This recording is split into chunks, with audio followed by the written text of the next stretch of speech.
Hi everyone. Here I am live again. I just have a bunch of things to do today, so I'm just coming on live to chat and hang out with people.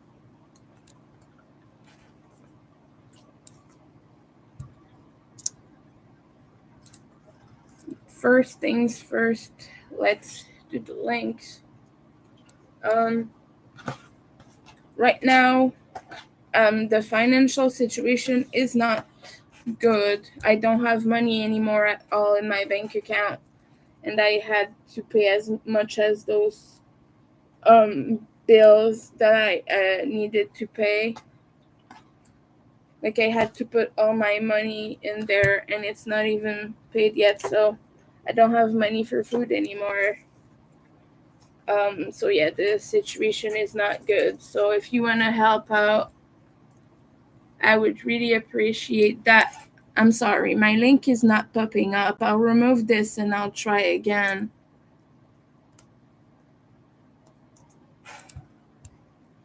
But yeah, if you want to help out, that'd be really appreciated. All I have left is rice right now. And once that's done, I don't have anything else. I don't have money in my bank account right now. I'm at zero. I'm at total zero. So, a little bit, I'm in a little bit of a pickle, really. But if you want to check out my Etsy shop, I would really appreciate it. I have a lot of plushies in there. If you want to go see them, well, I have a lot of zombie things and cute things as well. I have a lot of shawls. I have a little bit of everything. And if you want to help out with bills and necessities, um, there is my Ko-fi link, and it has a link for, it has a fundraiser for helping with rent, bills, and necessities. So everything from food, cleaning products, everything like that. All of that money goes towards that. So if you want to help out, that is really appreciated. And I do want to thank everyone who's already helped. That is very appreciated. Right now, I'm in a very stressful place. So I'm not like doing my best, and I'm not gonna be all sunshines and rainbows, and I'm not gonna be all smiles. Even if I talk about fun things, like I'm not in a fun place right now because I'm very stressed and panicking over that. So I'm sorry if I don't look like I'm just not in a good place right now. So please understand that. Like it's really hard to be happy and to talk to people in a fun way when you're in that situation. You can't really know unless you've experienced that. But all I think about right now is, am I gonna make sales? Because like right now, that's the only thing keeping me alive. So I'm sorry about that. I don't want to like dampen the mood, but it is gonna be like, it's not something I can just stop thinking about. Like people keep telling me, just stop thinking about it, you'll be fine, but I can't because I won't live if I don't get out of that situation. It's not something a lot of people understand, but yeah, because I get messages about this. Actually, I get like people messaging me to stop talking about it and to stop being depressed. um Anyway, I don't want to talk more about that. So yesterday I went outside during the eclipse, but obviously I didn't watch it because I didn't have glasses. So I only had a few pictures, and like you can see the shadows and everything, but like I don't have good pictures of the moon.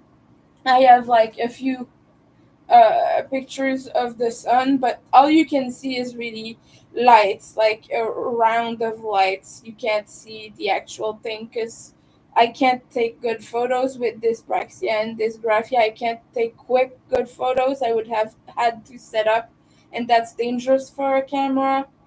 Like I said, I didn't have glasses. I was just on my own, so I couldn't really check that, and I couldn't really look at that. So all I was doing is I was crocheting on the ground and looking at like around. I didn't look at it. I didn't see the eclipse, the actual eclipse. I didn't see it. So yeah, that's what I got. I just got a few pictures of what was around, and a quick snaps of the sun. So but it was a very special experience. It got very ominous and eerie for a while until it everything got calm and very like, I don't know the word for that, but it's a very intense feeling, and it was great, and I enjoyed it. But yeah, I was just outside. I wasn't looking at it, like I said. And I'm a little bit too northwest. I said northeast, but it's actually northwest. But I'm a little bit too northwest to have seen it very long. Montreal, I had like 1.5 minutes, and Sherbrooke had 3 minutes plus. But I maybe got like a glimpse. If I would have to see it, if I would have to have seen it, it would have been like a quick glimpse. Like, we didn't get any full coverage time. It just passed. It passed to full coverage, but it just passed. It didn't stay. So just wanted to say that. Like, after a few minutes, it was completely over. There was nothing. So that's what I'm saying. I didn't see it like that. But it was also very cloudy. They announced that the sky was clear, but it was actually cloudy. It's not true that it was clear. I don't know why they keep saying that. Like, I see people on the internet from where I live bragging that it was clear, and it was not clear sky. It was cloudy. We couldn't see the sun. It was uh, covered, not as covered as in, say, Ontario, for example, but it was still very covered.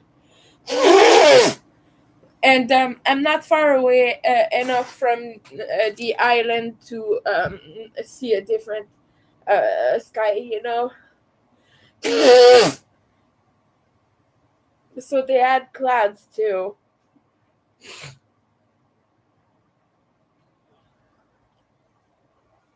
But yeah, I just wanted to talk about that real quick. I'm sorry, my nose has been giving me trouble.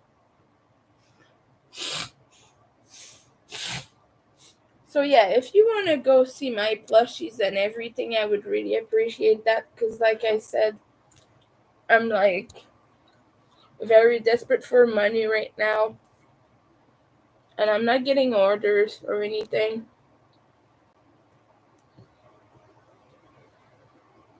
Um, I've not gotten orders in almost 2 weeks, if not more. So yeah, I know that I sound stupid, like, talking about that, but it's true.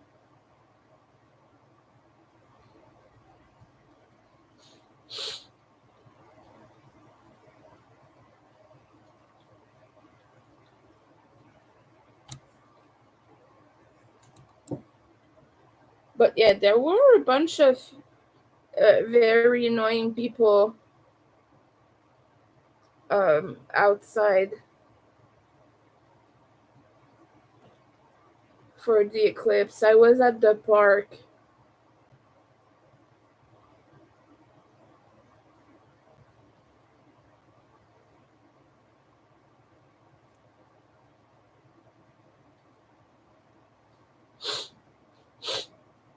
So yeah, I was at the park, but we had people screaming. Like, one lady was screaming at her children, it's starting, stop being so blah. I don't know what she was saying, but she was screaming, it's starting now. And just like, leave your kids be, lady. Oh, yeah, right. She was screaming because her kid was playing instead of looking at the sun. That's what she was screaming about, I think. And I was just like, do you really expect a kid to watch a round thing in the sky and not move? Like, anyway, I don't understand people. That's why I didn't go to the science center or anything. Like, that was not an interesting perspective. People are really annoying. And like, there was a lady smoking just behind me, and the park was big enough for her not to be standing right behind me, by the way. I was like in the shade of a tree, and she was just sitting on a stone kind of thing, like the stone sign of the park, and she was just smoking and fake coughing for some reason. No, she was not like coughing because she was smoking. She was actually like, you know, when someone does that and you know they're faking. Like, she was doing that, and she was do. I don't know if she was doing that on purpose or just to look cool or something. It was like a young person. She was maybe like 17 or something like that, maybe 17, 18, around that age. But like, I don't know why she was fake coughing. It was weird.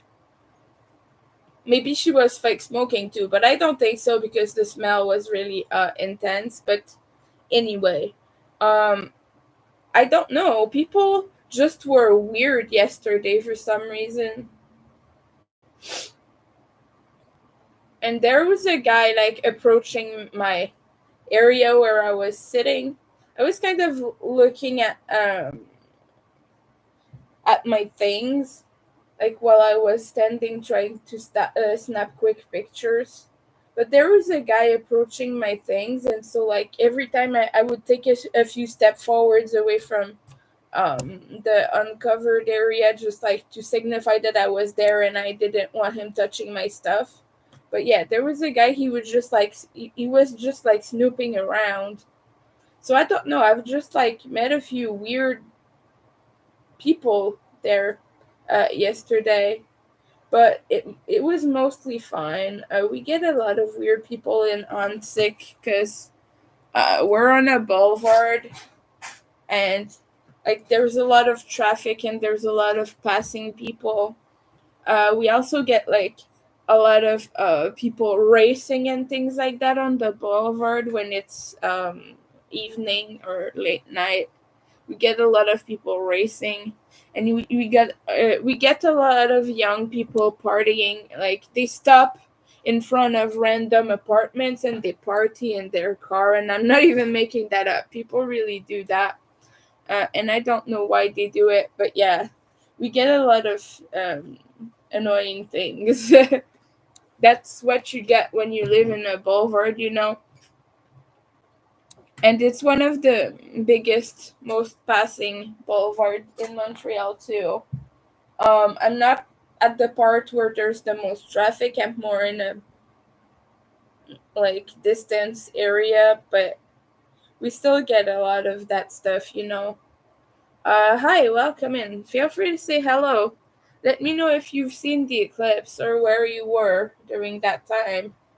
A lot of people from my Facebook have been talking about this. Oh, and also there's a subject I wanted to touch on, but I think my laundry is finished, so I will like hang that before talking about it, because otherwise, like, I don't want it to rot in there. Like, you know, when you leave things too long, it's not good. So I'll be right back. I'm still there.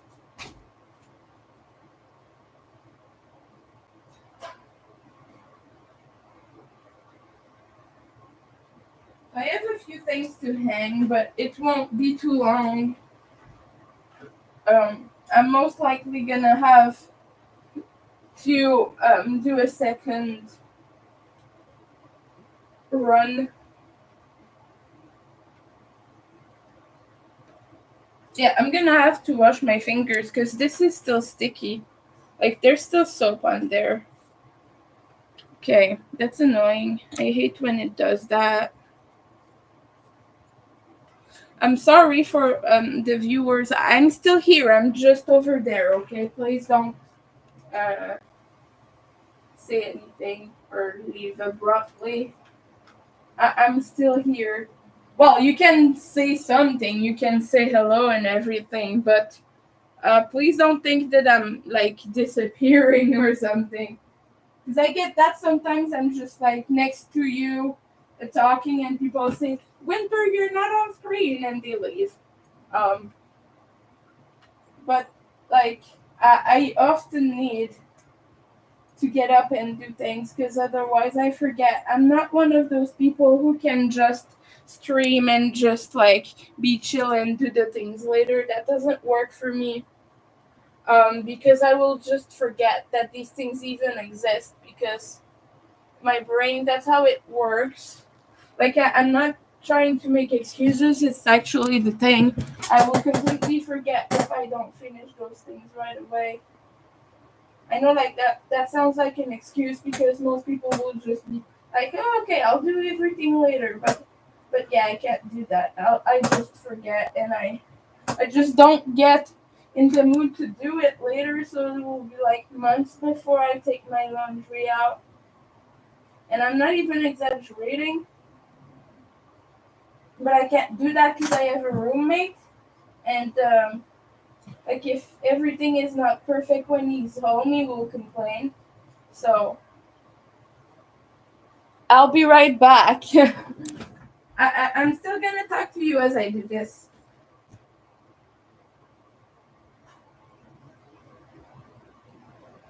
I'm just like trying to clear my room and everything because there's a lot of stuff on the floor. There are a lot of things I don't wear, but I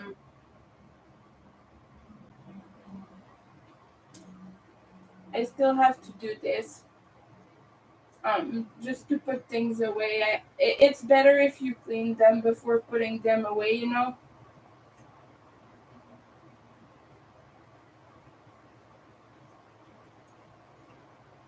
Because I was talking about that in my earlier stream, but actually, having a clearer space kind of puts you in a better mood sometimes, so that's why I'm doing it.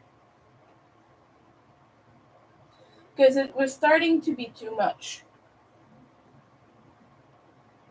to deal with all that, you know?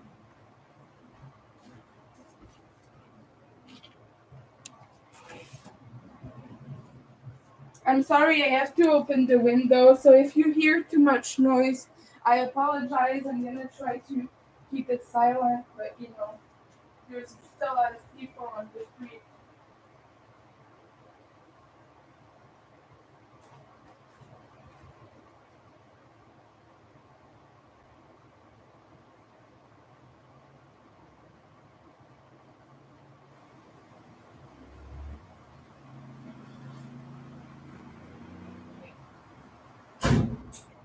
So now I just took like everything I could out, and I'm gonna hang it now.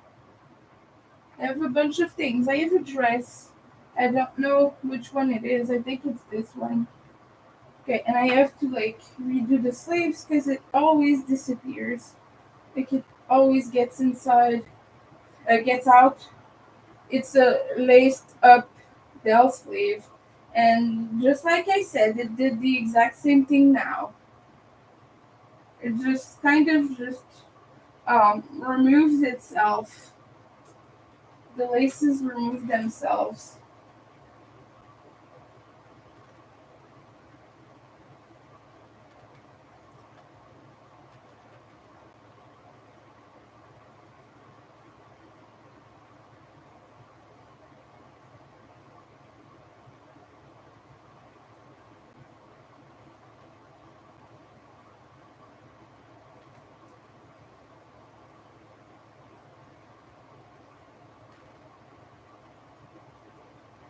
And I don't know why it does it because it's secure, but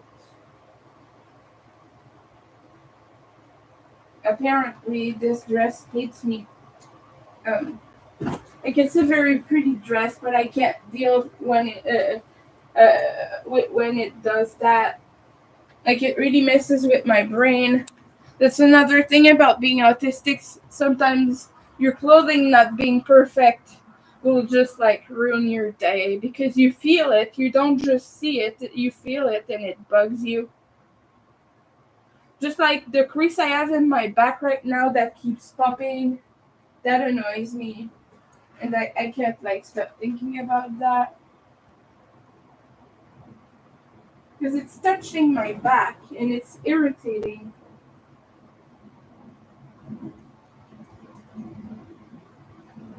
So yeah, that's just another fun thing about autism, I guess, you know. Sometimes there isn't much you can do but just wait. I could go and change, but I don't have clean clothes right now. Oh boy, look at what this did! Like the print is all messed up now. And that was just one wash. I hope it didn't do that to my skinny puppy shirts though. That's not a skinny puppy shirt, that's another band that I don't listen to anymore. But I still have the shirt because you don't get rid of shirts like that. Yeah, it did that to my other shirts too, god damn it. Well, not as bad, but it still did. Not as bad because the other shirts are better quality. But you know, I don't know why because my water is always set to cold. It's like set to tap cold. Because it's what needs the least power to work. And yeah, the shirts are all destroyed now. That's great. All my shirts are like that. I'm sorry I'm not such in a good mood right now after that.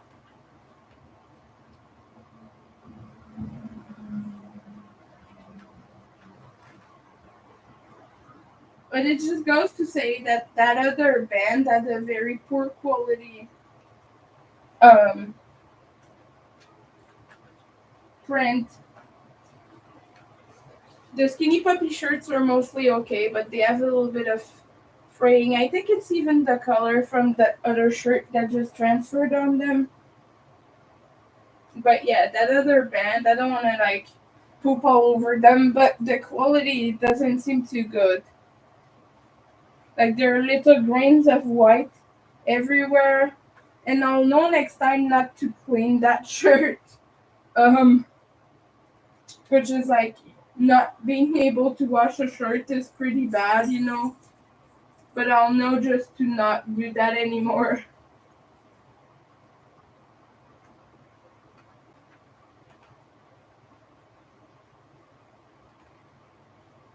But at least I can put all of this away now.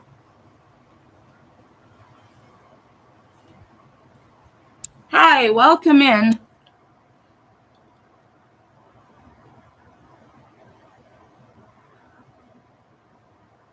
I'm sorry, but I don't quilt. I can't help you with that, Jason. I've never done a quilt.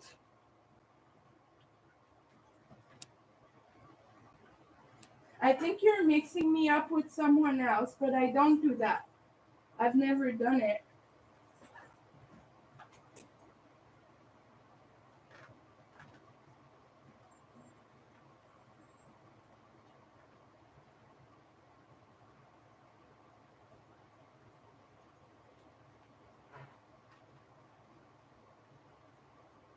Okay, so I got a lot of color transfer from that other shirt. Not color, but like the print thing. It's all over my other shirts now. Um, so yeah, I'm annoyed with that. Just give me a moment. I will get other things to clean and to put in the machine. I still have a few spaces on here. I gotta move these annoying things though. My roommate stole all of my hangers and he brought back cheaper ones and he gave me all the cheaper ones. I had good quality ones that had like hooks and everything and he just said here and he gave me these instead and I'm just like He keeps doing that. He keeps breaking my stuff, taking my stuff, and replacing it with cheap stuff. That's like, that's annoying. I'm sorry, guys.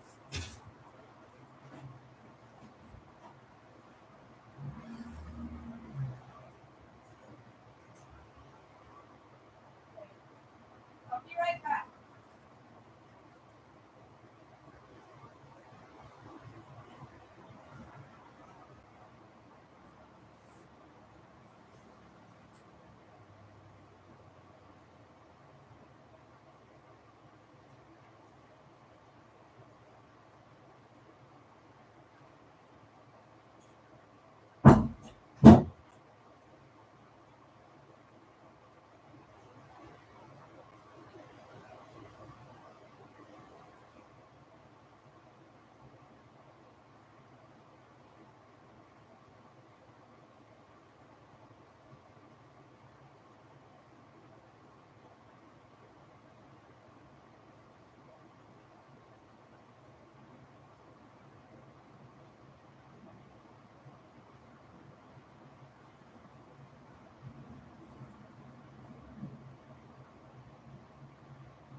I'm not done. I'm just putting things in the washing machine. I need to wash a few more items.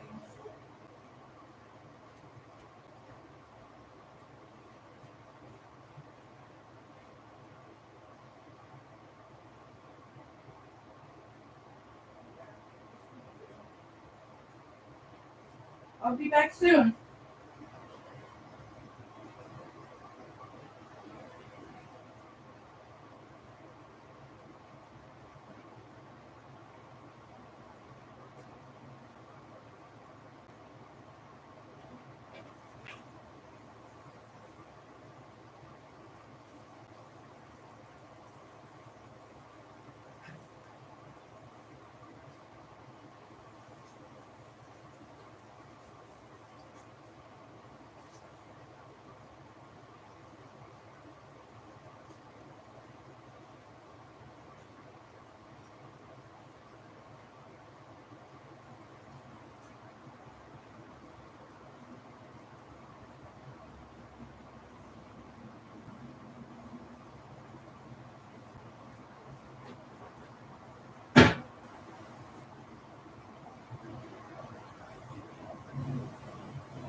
Okay, I'm here now. At least for a moment.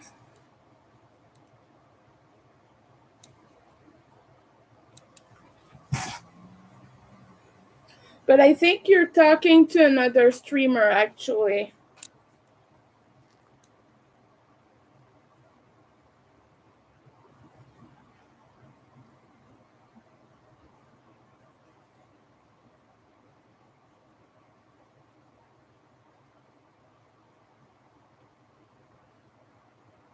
So I'm sorry, I'm gonna have to tape my camera again. I have to empty my ears because it hurts right now, and I don't want to just like leave like that because I still have a lot of things to do today. So we're just gonna tape up the camera. Please don't tell me, oh, it's dark. No, no, no. I know. Um, I'm just doing this temporarily because I don't want you seeing that, but I'm still here. Um, I'm insecure about doing it on camera, so the least I can do is just have this.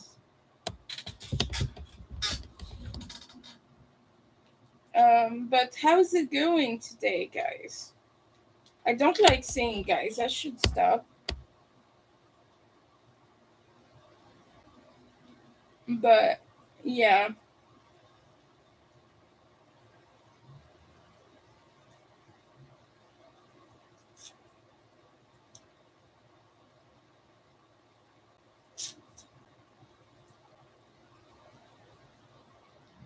yeah. Some people are posting nasty things on Facebook these days.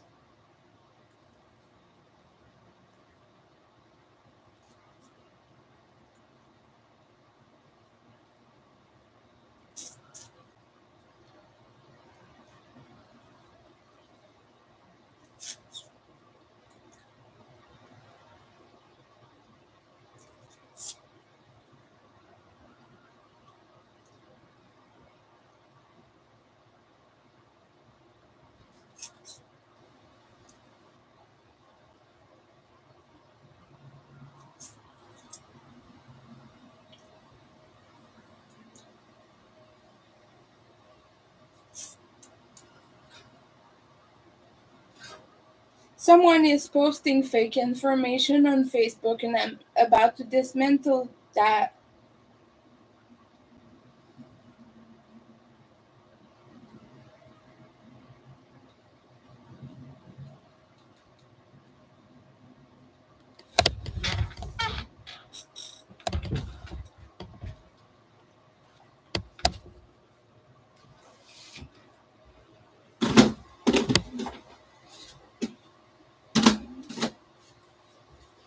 Someone is bullshitting about narcissistic personality disorder.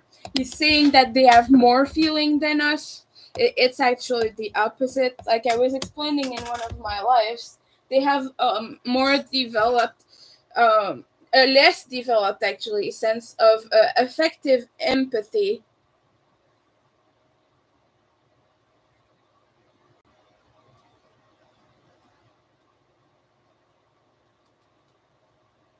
I hate misinformation.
I hate that the person just spreading bullshit.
I'm sorry if I'm going silent. I really I need to reply to this person.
I hate when people just do that, like post that stuff. I'm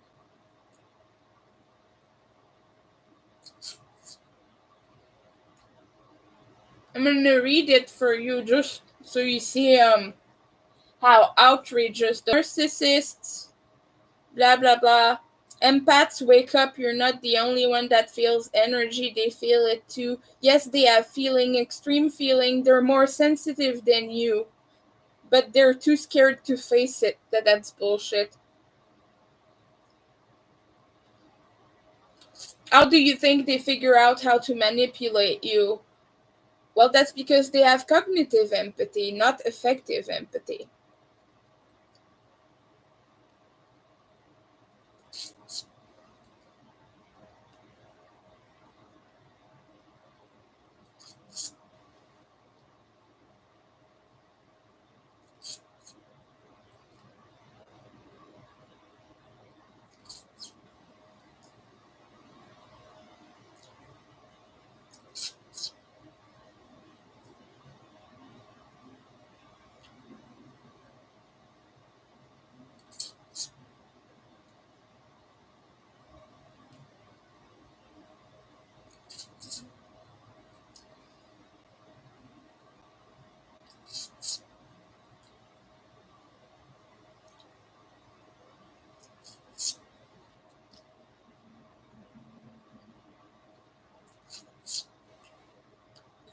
Oh yeah, and also like the thing where they post like inspirational quotes, and associate it with a disorder or something. Like that can be really damaging. I'm sorry, this is another PSA on mental health. But I was just going through Facebook. We're seeing a lot of eclipse pictures on there.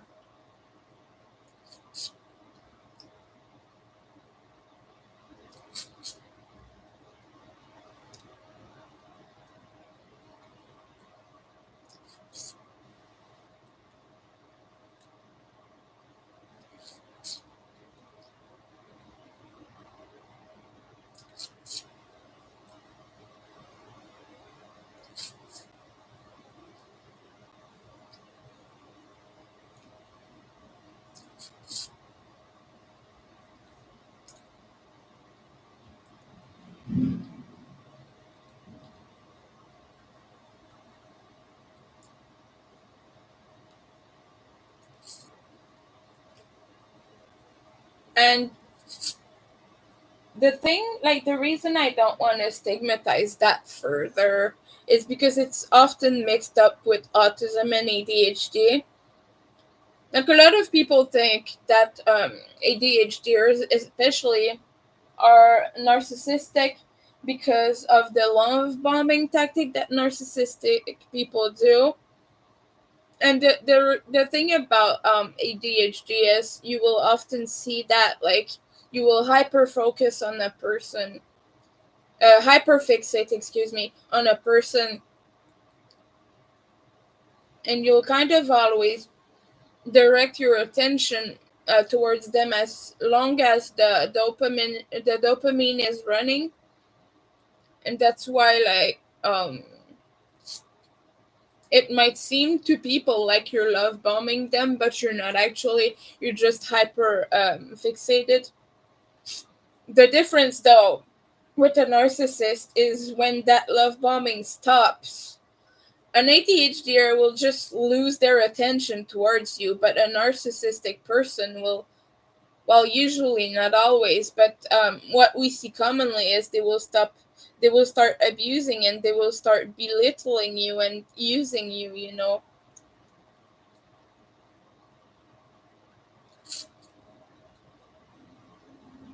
And the impulsivity and everything too is often mixed up.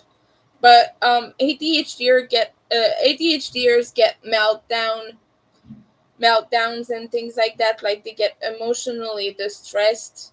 But what is commonly seen in narcissistic people is it's performative. They will have these big fits of rage, but as soon as you leave the room, as soon as they exit the situation or you exit the situation, like it completely stops. Like they shift from one to another mood completely. And while ADHD people's moods can often shift drastically, like you don't go from a big fit of rage to absolutely zero feel, you know. It can switch, but you're still emotionally activated. But a narcissistic person is a very good actor in that sense, that they're not really feeling the rage, they're doing it to have an effect on you. uh, which is what we often see. Like I said, I don't want to stigmatize this further. That's why I say what we commonly see doesn't mean that just because someone is narcissistic, they will abuse you. But it can often be the case because when you have low introspection skills and low affective empathy, like you don't feel what other people might be feeling in this instance, uh, obviously it's harder to realize that what you're doing is wrong, you know. But it doesn't mean that they're all abusive people. A lot of this depends on how you were raised and what kind of childhood trauma you have, if you have any. And this is important to note, but a lot of people think that narcissistic personality disorder is developed from childhood trauma, but findings have found that it's actually there's a very good number of people who've had it from birth and who have not, like, it's not developed in them, you know. So there are more and more findings that are seeing that actually no, it doesn't have anything to do with how you grew up, but obviously it can accentuate the symptoms. But it also mimics a lot of CPTSD symptoms, like blowing up, isolating yourself, kind of always having that black and white thinking and things like that, and always like overprotecting yourself, centering yourself with that victimhood stuff. But again, the difference that seems to be more notable is with self work. You can, like, you can not really grow out of CPTSD, you know, because while you can get to a point where you don't feel the symptoms, you're still more susceptible to trauma and things like that. But once you get good work on yourself going, like you can work to develop your empathy.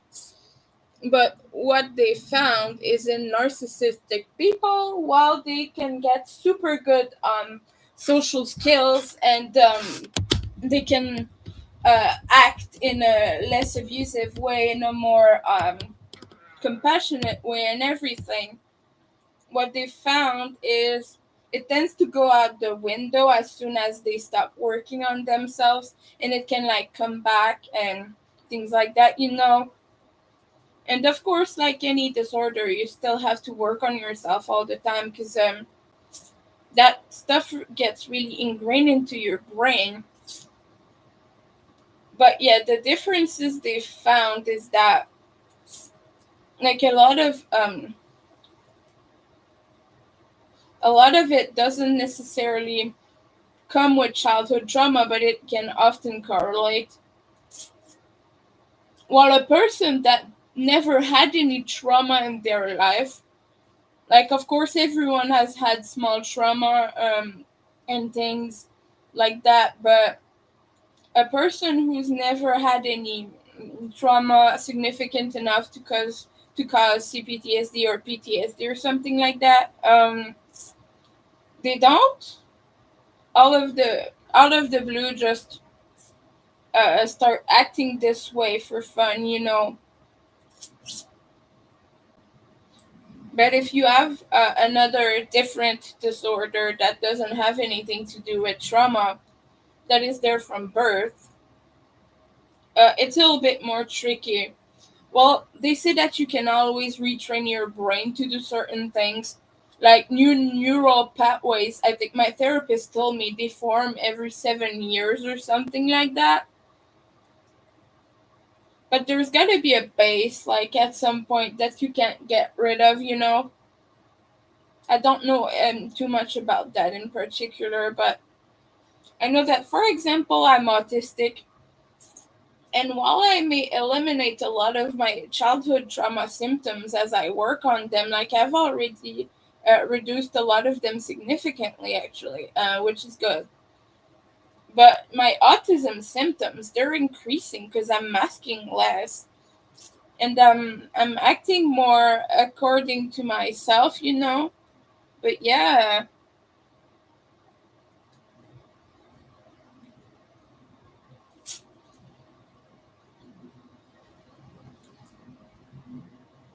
but a lot of these people, their self-worth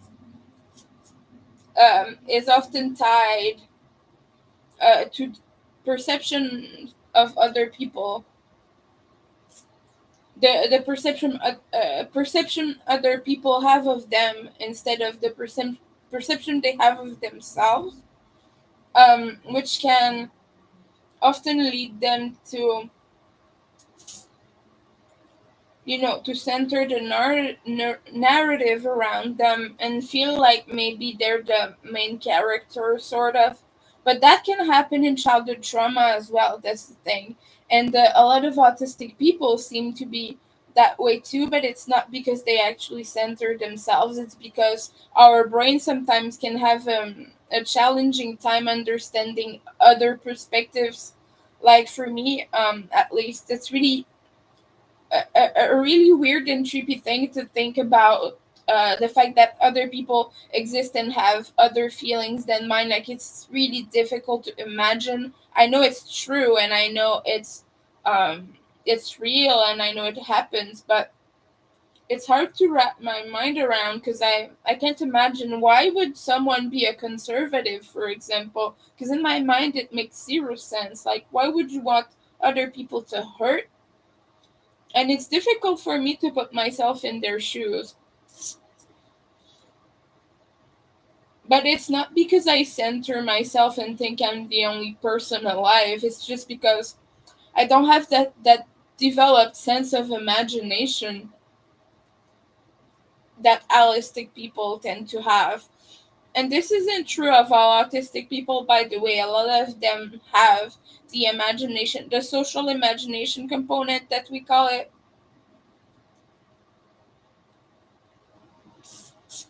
And social imagination ranges all the way from that, like imagining how other people think, to imagining how things are set up.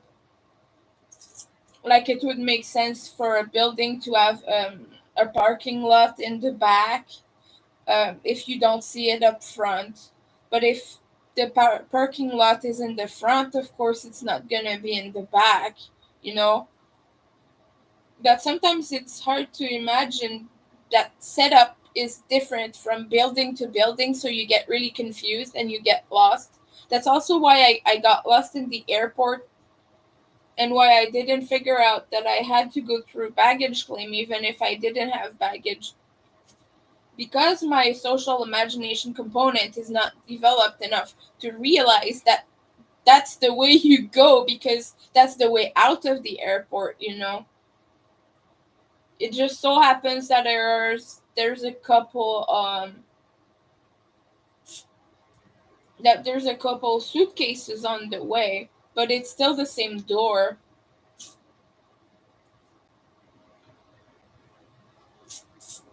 But what they figured out with narcissistic personality disorder is that actually social imagination is very developed in their brain.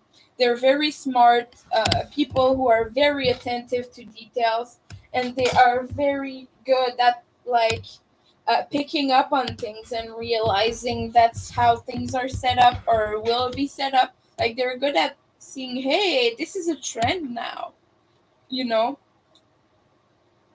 And so that's where the difference lies.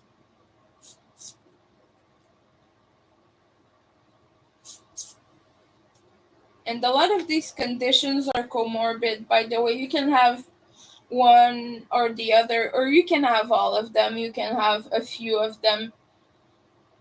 I'm autistic. I have CPTSD, ADHD. I've struggled with OCD a lot. I have anxiety. I've had depression in the past. So I have quite a few of them, but I don't have at least I don't think I have any personality disorder. Um, but I know people who do. I know people who have ADHD and a bunch of other ones as well. I know people who have only personality disorders. Well, that they're diagnosed with anyway. But most of my friends are neurodivergent. I mostly get along with those people who have a little bit of a difference going on in the brain. Like, I don't get along well with neurotypicals because I don't understand, and they don't understand me, you know? It's not that they're bad, it's just that we're very different. Oh, Bill Lee just posted a photo with Al, and I love it.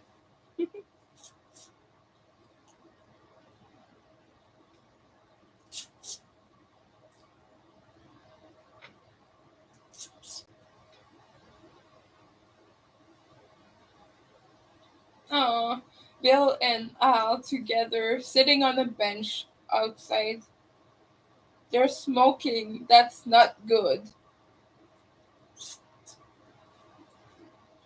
Well, not on the picture, but there's thingy right next to Bill.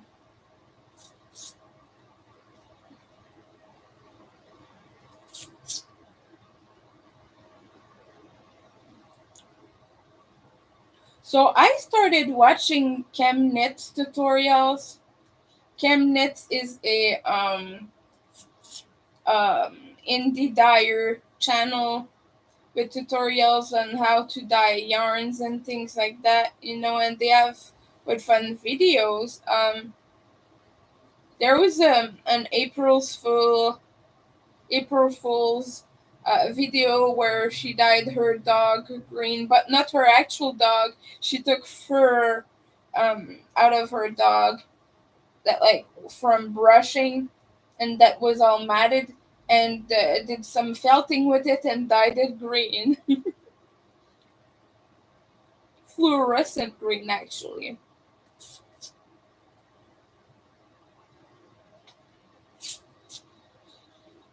And the channel is called Chem Knits, like chemical, CHEM knits, like knitting, tutorials. So that's what it's called.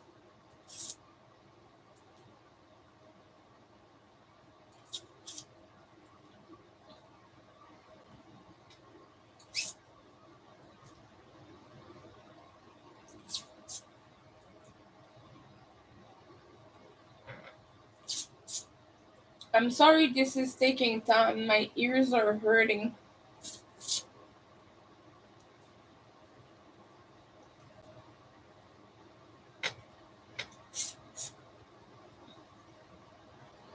But it's a really wholesome channel. And you can learn some good dyeing techniques. Want to get some white yarn and dye it with that tie-dye kit I have.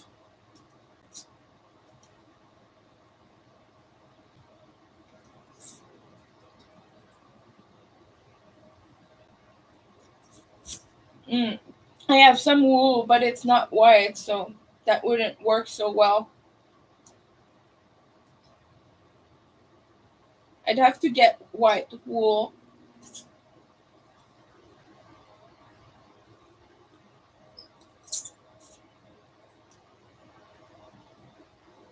But let me know if you would like me doing that. If you would watch that if I made a video or something.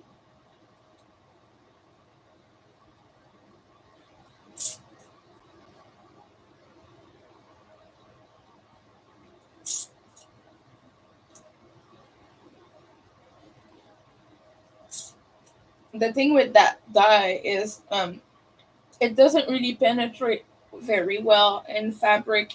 This is a cheap kitty kit dye.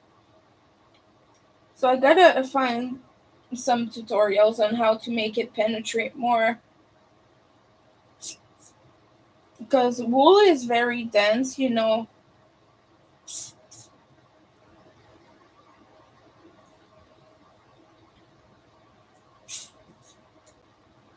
And so you have to take that into account. I'm almost done with my ears. I apologize that it's taking so much time.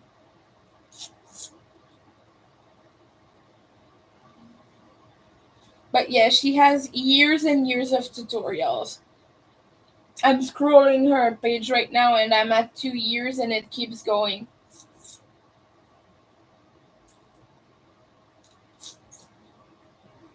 Oh, a rainbow thing. Cool.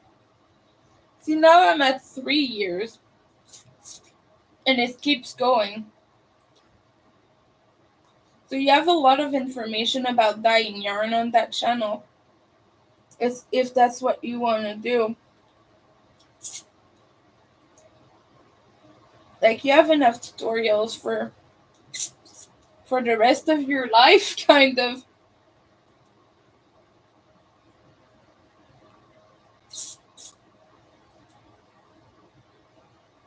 I was watching her Easter egg dye um, tutorial, and now I just found one from long ago that she did, and I'm gonna add that to watch later.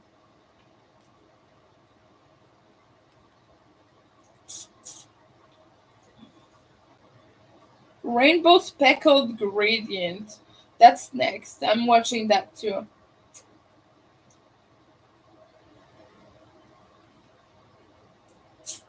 And she has a cute dog. Warning, cute dog alert.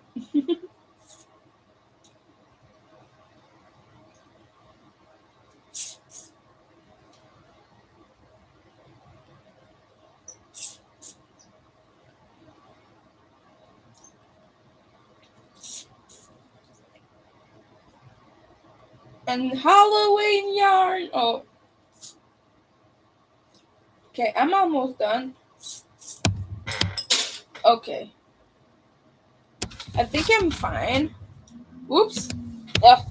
Okay, let me just come back on camera before I go and check my laundry again. Hello, here I am, reappearing for you guys. Oh no. Oh, okay. Put that there. And I'll just go and check real quick. Because I think I forgot.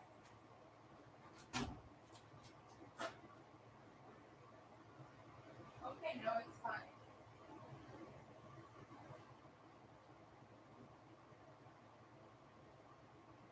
Ah,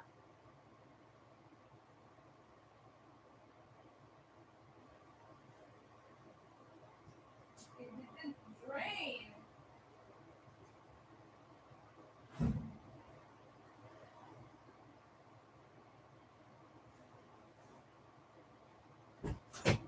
Hi. So my laundry didn't drain, so I just put it through a drain cycle to see if that will help. I'm just gonna go and get my dye kit to see what colors I have.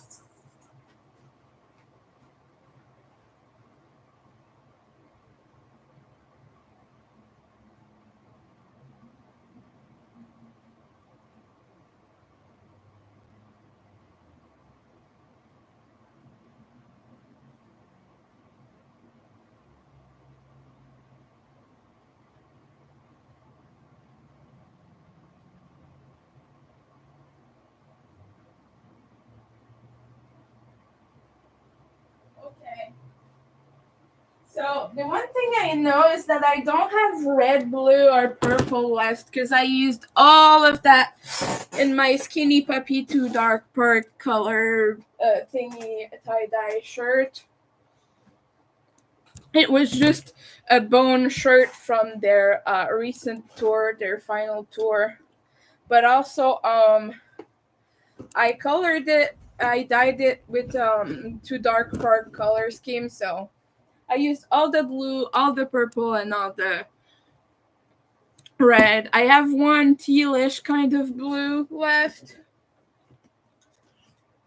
So I'm gonna see.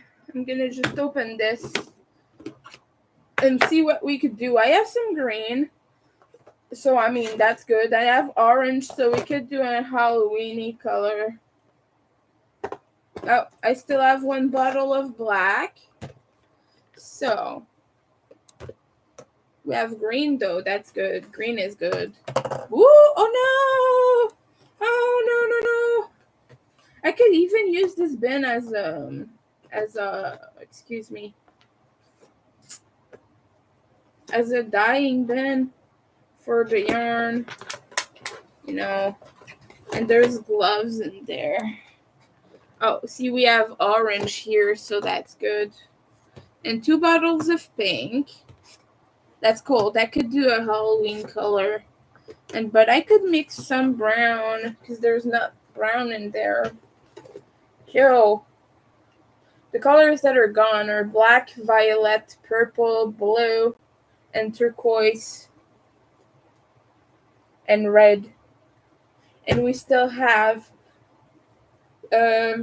rose, pink. Actually, it's called pink. Pink is just called pink. 2 bottles of fuchsia. We have coral here. That could do a nice color. I don't know what it will look like. Orange. We have orange. 2 bottles of yellow. Oh, that's what I'm gonna do for the brown. Actually, I could mix in some colors and do that. We have lime, green, teal, and black. So that's good. That's what we still have left. So yeah, I could do some yarn dyeing at some point. So if you would like me to do that, just let me know. Because I got good ideas for color schemes that use those colors.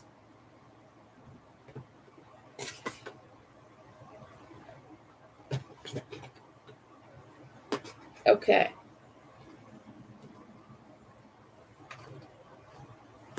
That's kind of hard to put the dye bottles in a constructive way, but okay. Okay, so my thoughts on this would be, if I put a little more blue, like if I add a bit of teal to that purple, it will make kind of a more purplish color. That depends if there isn't too much green in there already, but I have yellows and I have other colors, so I can mix something that makes sense, so that's good. I don't have red though. But yeah, and I could make a brown with the colors I have here, because we have good orange. Yeah. And some black. That's always good for Halloween. Or I could do like black, orange, and green stripes. And with two different greens, that would be nice. Alright, we're gonna put this back where it belongs.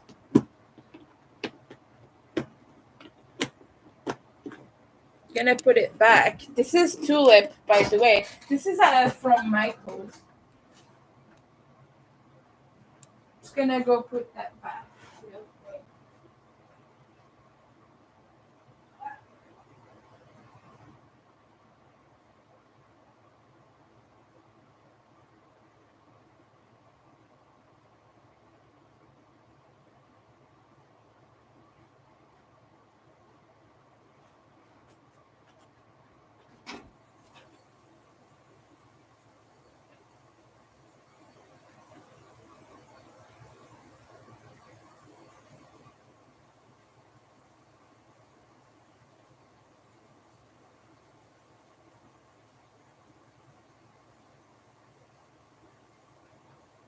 Okay, I don't know what the heck is up with my machine, but it's filling up and it's supposed to be draining. If it's still doing that in 5 minutes, I will go stop it and reboot it. Uh, my day's not going too well. My nose is allergic to life right now. Let's download my crochet patterns. I sent myself some free crochet patterns so that I didn't forget that they exist. And we have the rainbow waves blanket, the pentagonal penrose, and we have a blanket cow.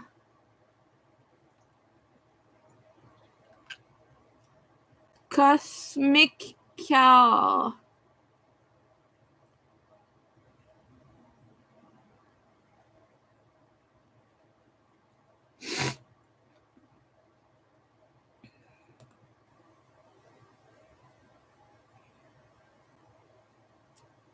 New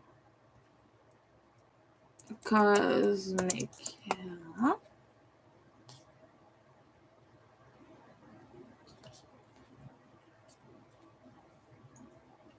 Right now I'm just saving files.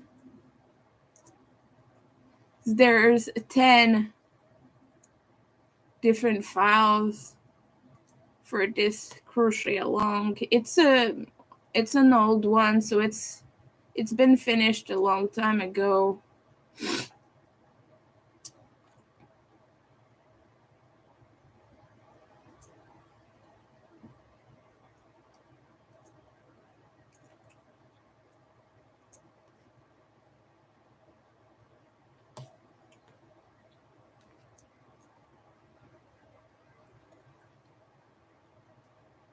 There we go. Perfect.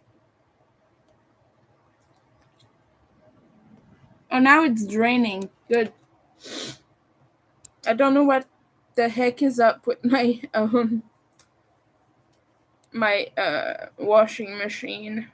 it's doing weird things. When I tried to take my hoodie out, it was soaking wet and it was dripping.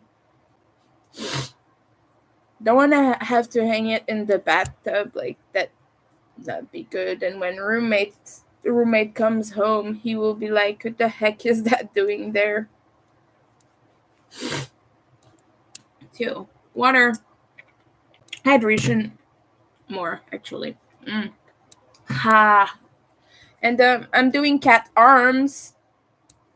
I'm almost done with the cats, by the way. After that, all is left is assembly, so everything will be done very soon. Probably gonna finish all that tomorrow. Like the 5 full cats.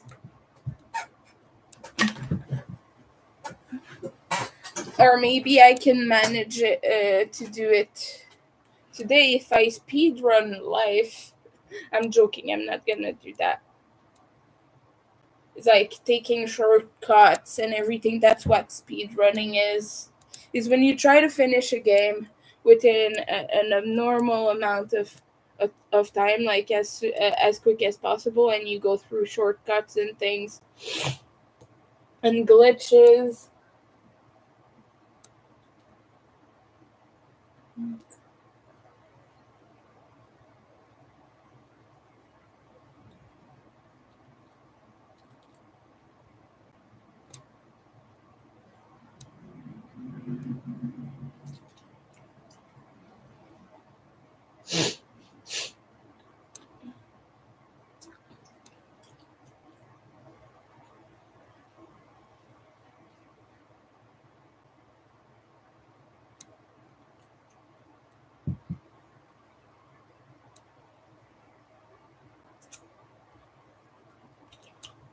uh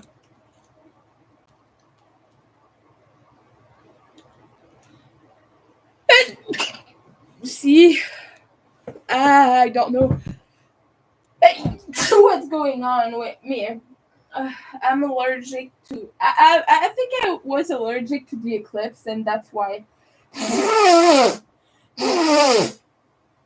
Right now, I don't have any wool around me. My wool is all the way over there. Actually, I'm just gonna put this shawl away from the air thing. I want to sell it, by the way.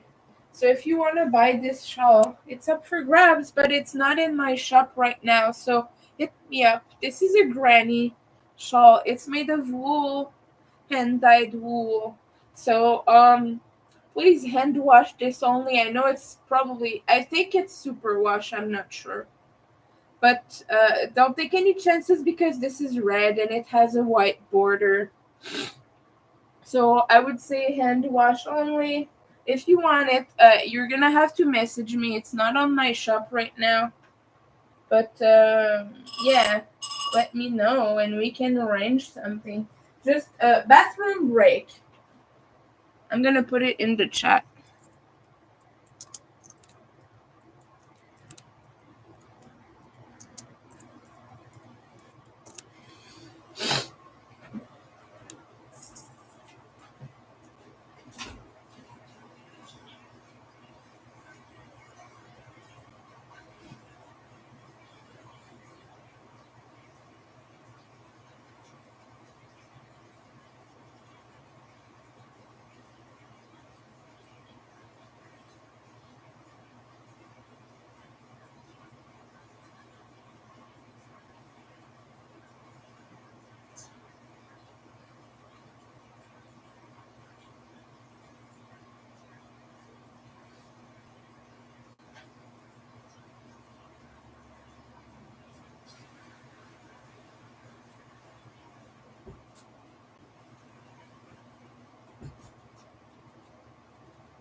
I'm here again.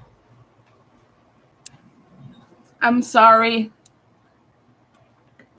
Okay. Oh. So I'm thinking I want to work on whips. I want to take a break from the arms. And it's not a good sign that I don't feel like finishing it. So instead, I'm going to work on that. Hey, come here, little ball of cotton. We all have all of this back. Making a washcloth. I don't remember what hook I used for this. Um, but we're gonna use 3.5.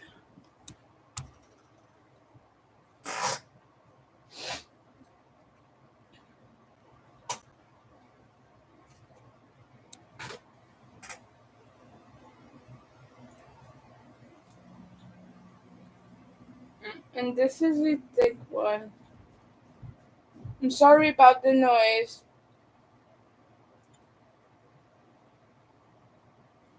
Mhm.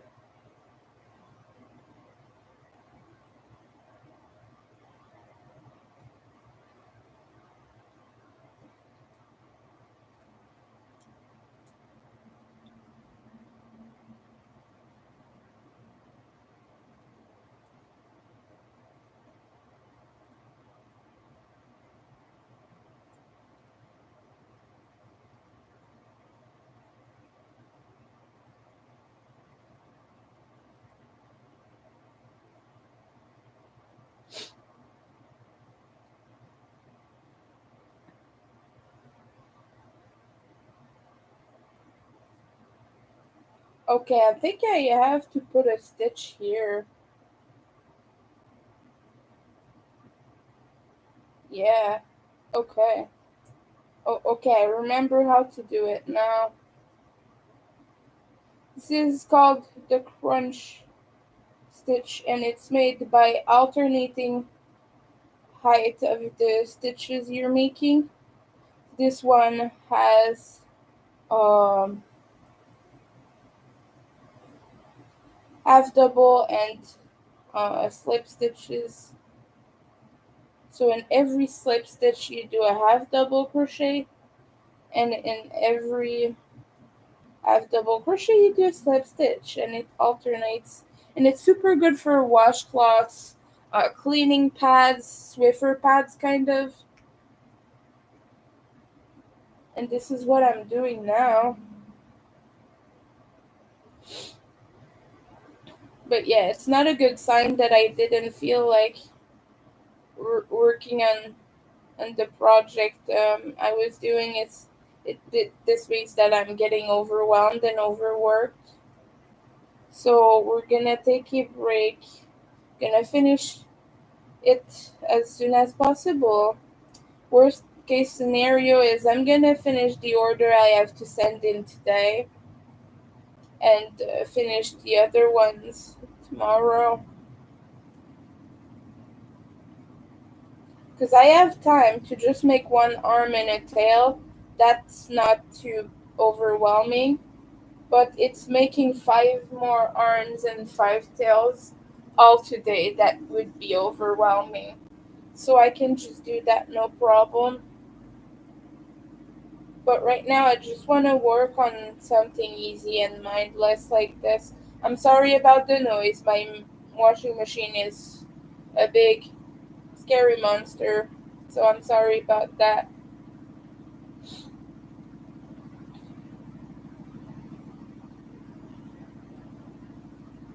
I'm gonna get some nylon wool, maybe cotton. Oh, I could dye cotton. That's good. Cotton is always easy. And my dye is set to work with 100% cotton, so. Oh, I think I have a project for today. We're gonna make Halloween yarn. What I have is like ubby rainbow cotton, or maybe we have something else. I have some of this here. I have some white cotton, sort of. That's okay.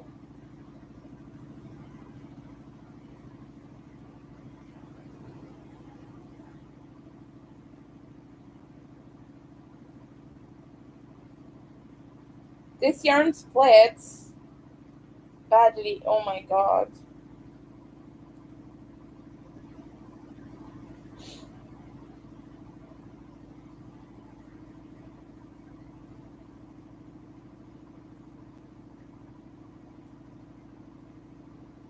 If I finish one more whip, wow, I would be really thrilled.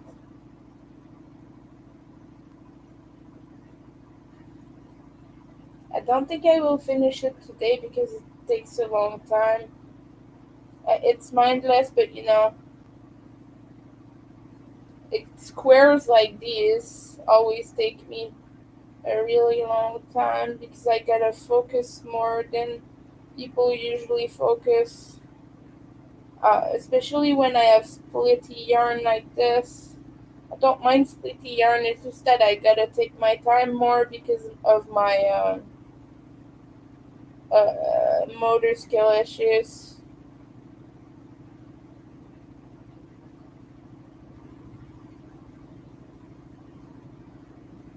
I think.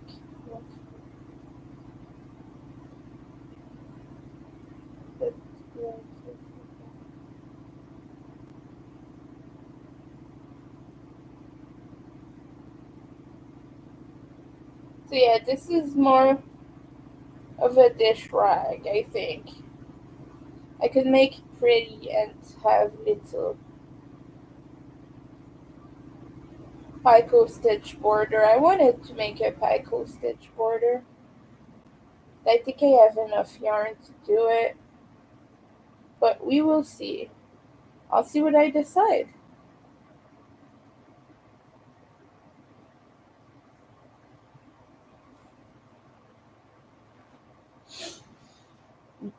But I have about this much left to do, and I think I will actually like try to make it as large as possible, not just a square.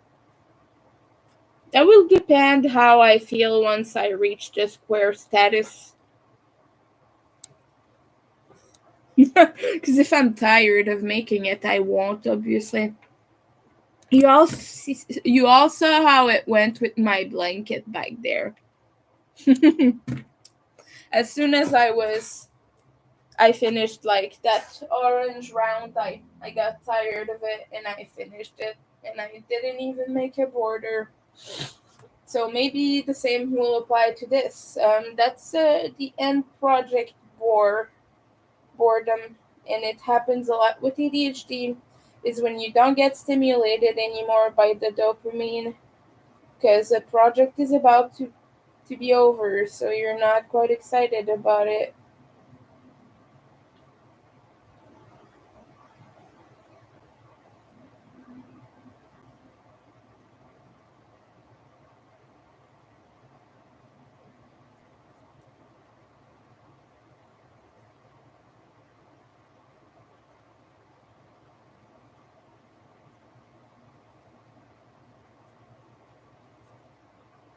This time I'll leave it a moment to drain if it's not already. Sorry. I'll leave it just maybe half an hour at the bottom of the washing machine.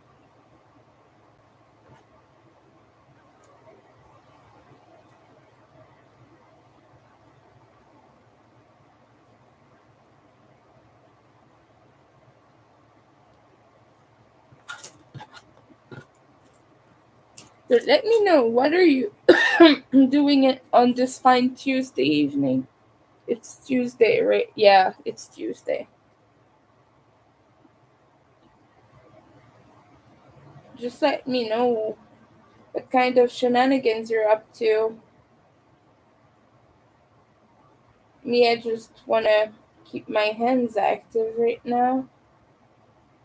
Because even if I'm not actively working on what I'm supposed to, I want to get things done and not be so Not lazy, but like paralyzed anymore. I'm at least gonna go and open the door so the air trapped inside the bathroom escapes.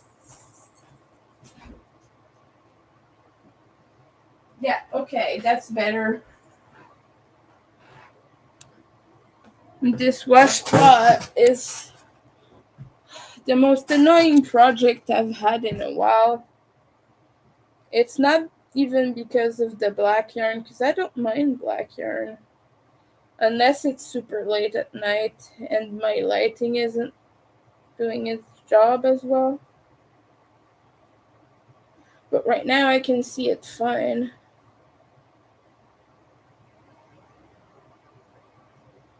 Oh yeah, I got a migraine yesterday from the eclipse because even if like you don't look at it, the lights and the shadows are pretty strong and have a stark contrast.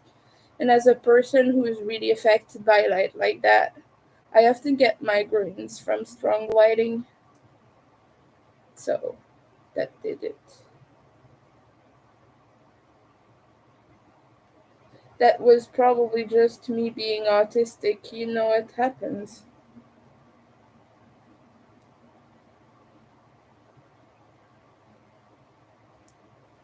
But I'm still happy I went outside even if I didn't like participate in any of the festivities and things. I was there in person and in spirit.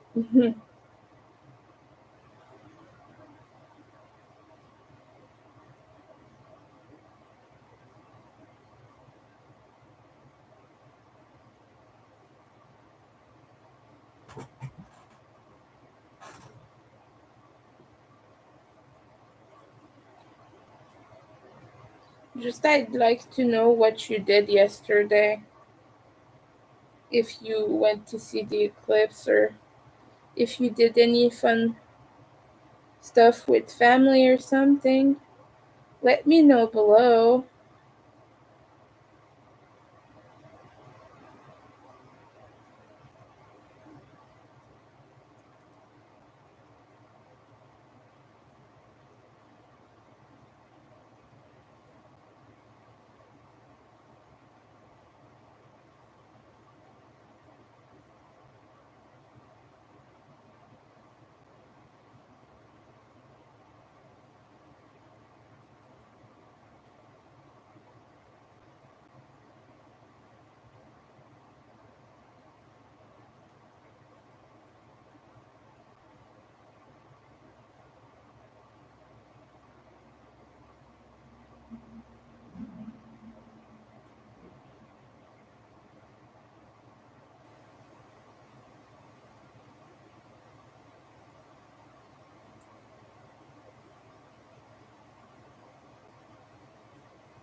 I have three colors, different colors for this. People were telling me use all three, but I don't even have enough of some of them for one round around the whole cloth.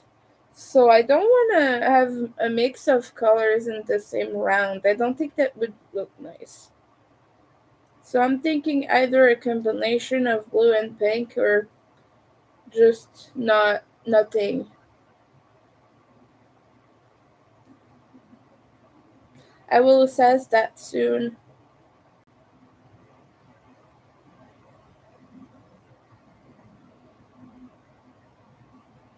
like once I'm done with this part.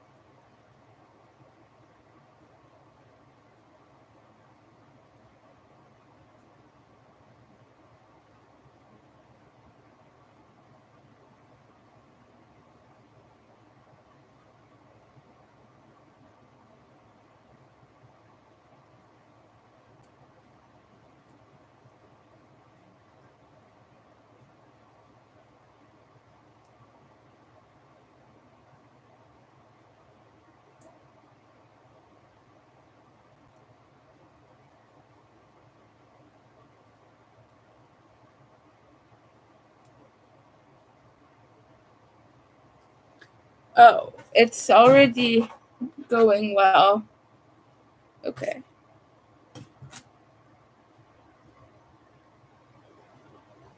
Don't have a lot of this left. Look, that's all I have. So I'm thinking maybe a few more rows before I switch to another one. This one here, or this one here. Might finish the smaller one first. Oh, okay. Let's see what I have in the border colors. No, these are pom poms.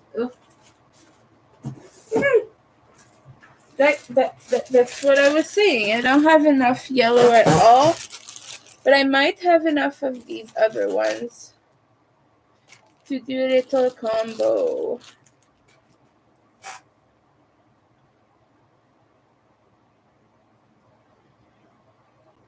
So yeah, they're pretty.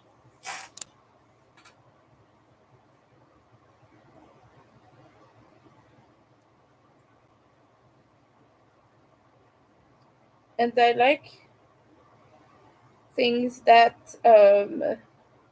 start in the first stitch. Like you do a stitch in the same place you did the chain, and you just ignore the turning chain. I prefer doing that. In my experience, it's looked better.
I'm kind of like at this point in my life where I feel like things aren't progressing as much as they should. And that's why, like, same thing applies with crochet. That's why I keep jumping from one thing to another because my brain doesn't know where to give energy anymore, and it seems like everything is stalling. So, yeah, giving a little bit of energy on one thing at a time instead of a lot uh, on one thing, if that makes sense. And it's working out better for me because I have ADHD and I'm unmedicated. Like people always give the advice: do a thing at a time and just like give a go. But it doesn't really work for me. I can't. I get bored and I get energy less. It's more efficient for me to do smaller bursts of work on different things.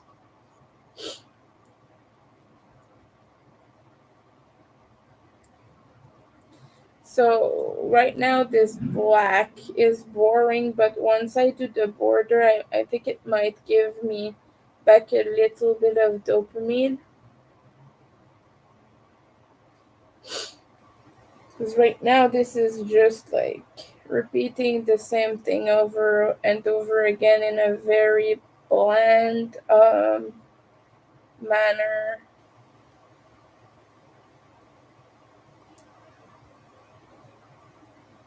But it's also looking good because black things are very striking and they make you see the pattern so much better. Well, that's how I feel like anyway. Well, you don't see the defined strands of yarn as well. Well, I do because I have a eye for detail, kind of.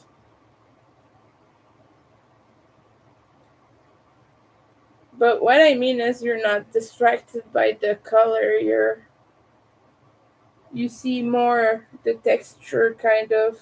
Well, I do anyway.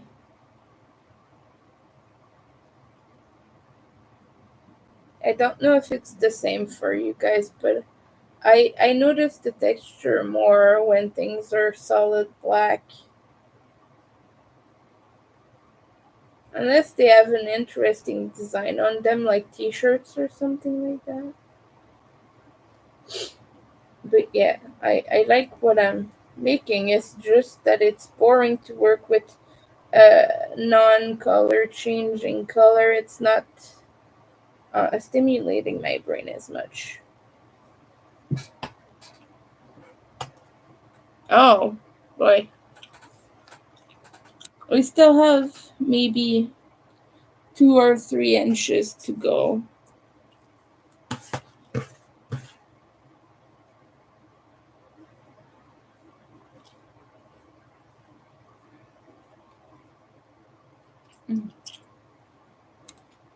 See, all of this.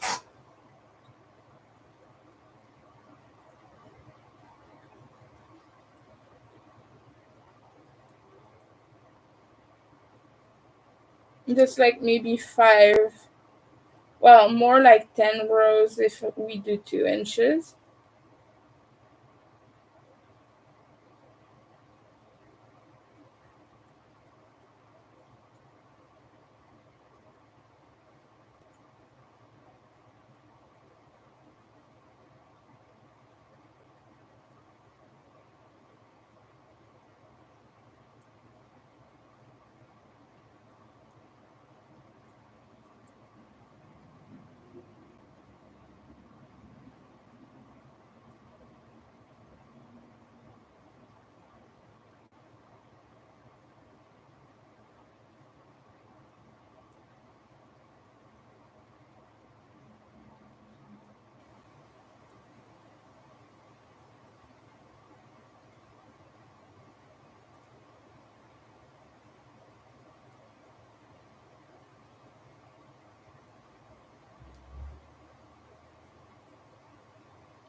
And this is working out faster than the last time I did it. So, and maybe it's because I am excited to finish it. I don't know.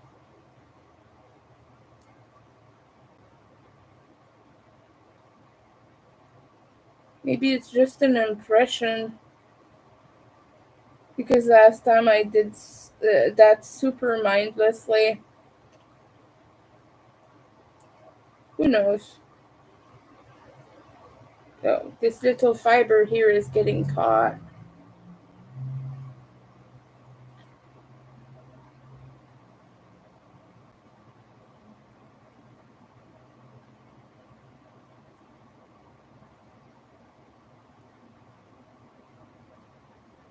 And after that, I have a beanie to finish too. Don't think I will be finishing the beanie today, though I will probably be working on orders instead. Okay, I have to frog. There's a strand that escaped. I hate yarn like this that does that, but also I don't really mind working with it. But I hate when it escapes my mind and I notice it just a few rows after because the little strand dislodges itself from where it was stuck.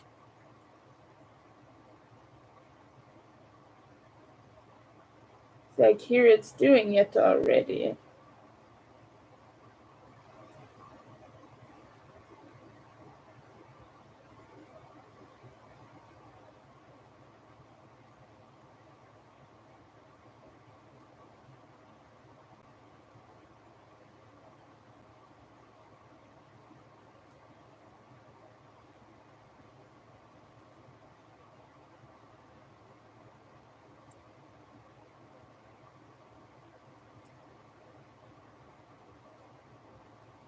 And see, it's doing it here.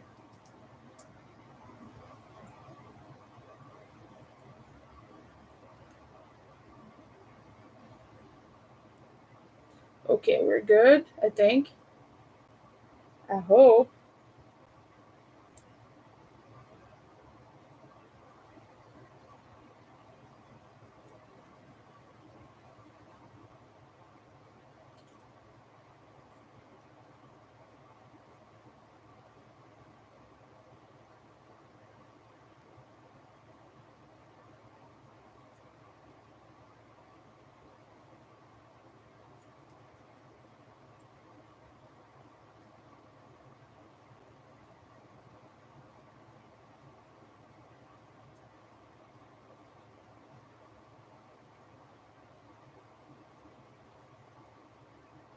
I don't even know if I'm using the right size hook. I don't remember what I used. I think it might have been a different size because this is thicker. Or maybe just my tension, I don't know.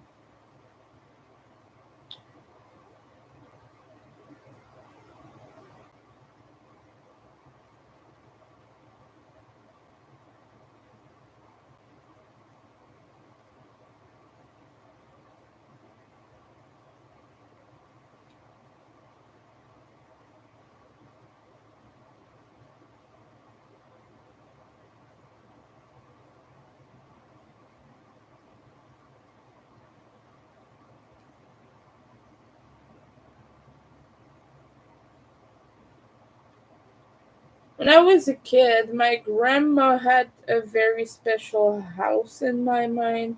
My paternal grandma. She lived in my hometown, so I saw her quite a lot. We had a good relationship when I was a kid.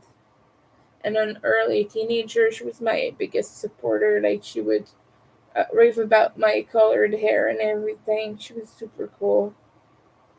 And then she had Alzheimer's, so when I was a bit older, like 16 and up, she didn't have all of her skills and everything in her memory anymore. So that's when things changed. But I remember that it's a pretty mythical place to be as a kid because she had one hell of a garden and she grew our vegetables and she grew our flowers and everything. She had a lot of flowers and she would tend to the garden. And when she was older, she would send my grandpa to tend to the garden actually. Grandpa was like sitting in front of the TV and grandma would like, go do this, go do that. It was, yeah, old couples, you know. But she had balancing, not balancing, but like she had, you know, the chairs that go like this and they're a picnic table. She had that, and she had a porch swing on the porch as well. She had things like that all over her house, and she had like this, no, not this, but she had rocking chairs.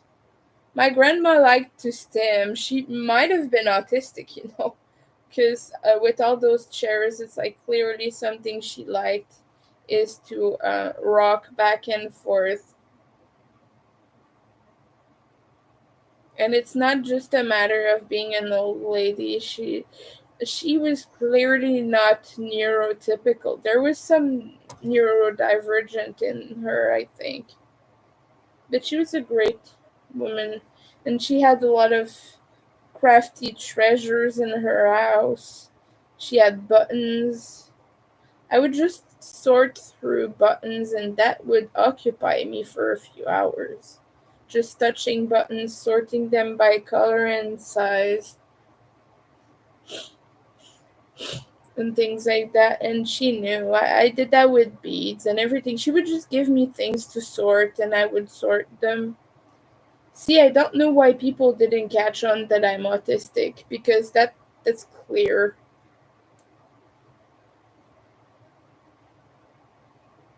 That's crystal clear.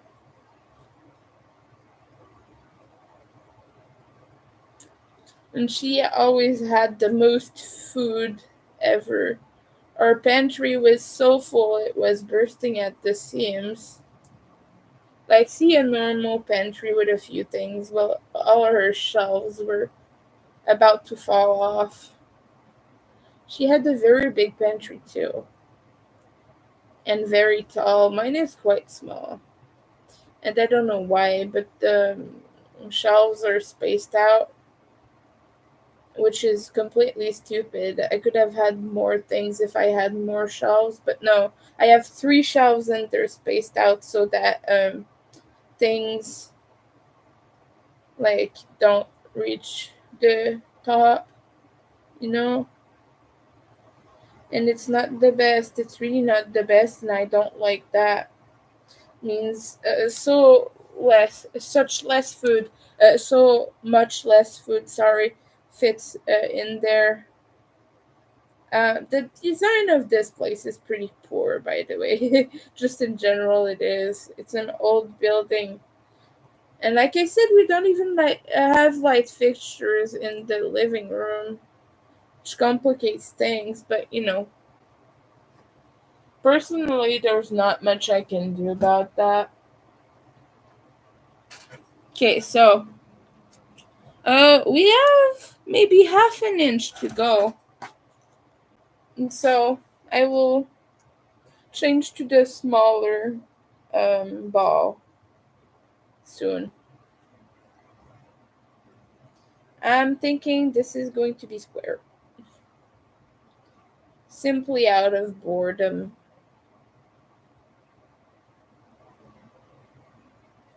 And I don't want to make this into a washcloth just because this texture is pretty rough and unpleasant to touch. So this will be a dishcloth, a dish rag, a cleaning rag. I think it's gonna be a cleaning rag.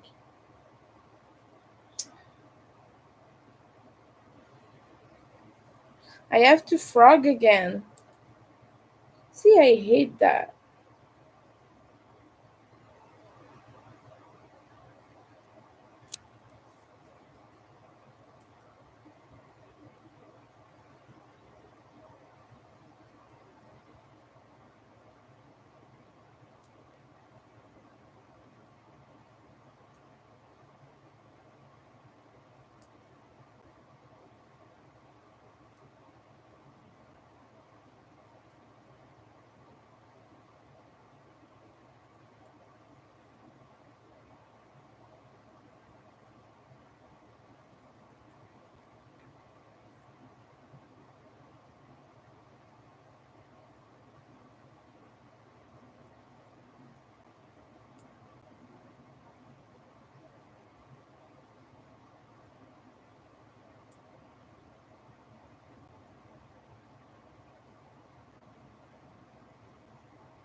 I don't think I can finish one row with this.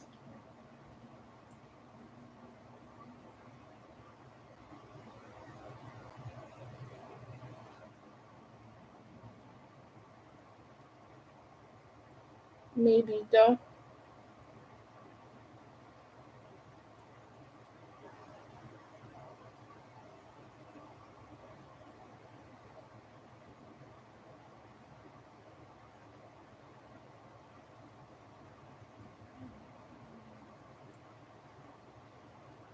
No, I can't.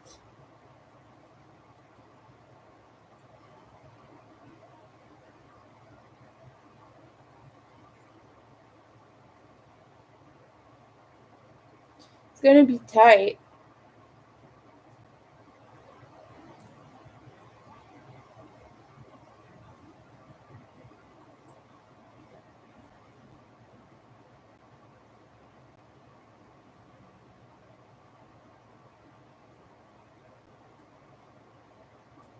Yeah.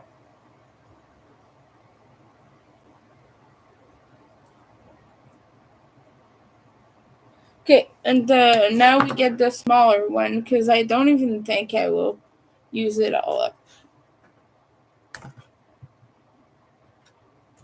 Good. Or you know what we could do is we could always do a colored border and then a black picot stitch. I don't really want to do that. Oh, hey. I all of a sudden forgot how to join a color. I know how to do it, don't worry, but I'm not doing it right now. Yeah, like this.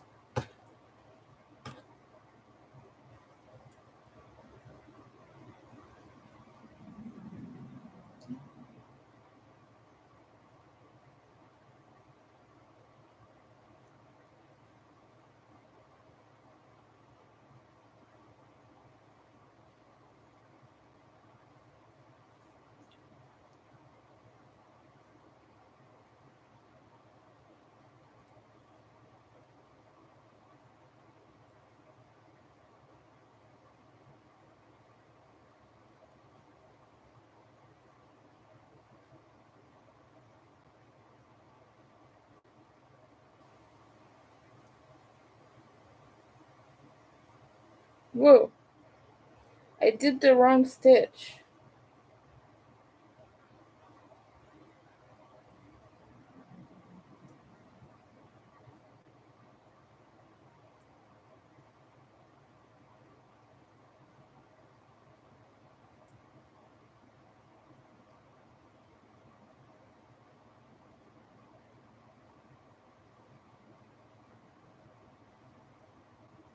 Okay, now you um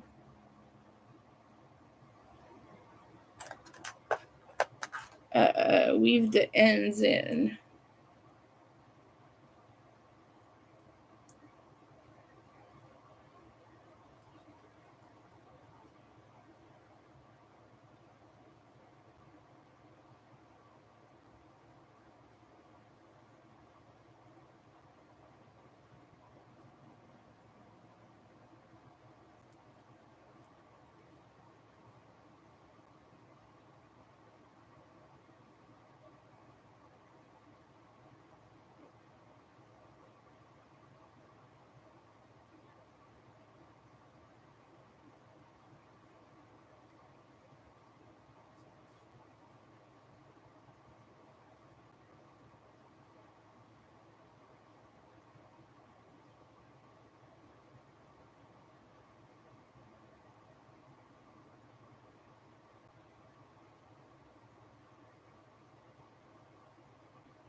Uh-oh.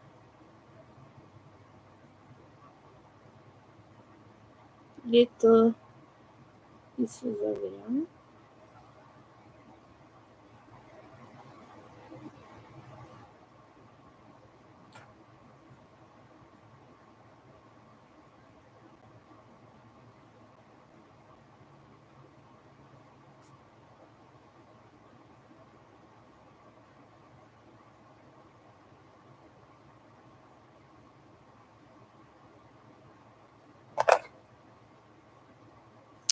There.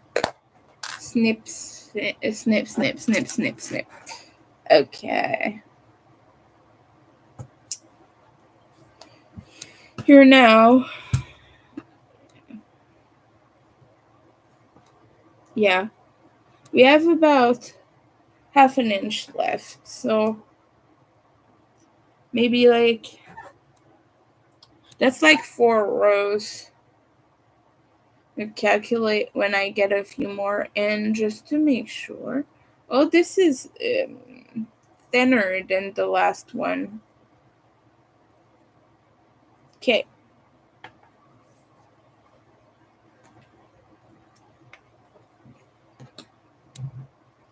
Well,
I'm sorry for being silent.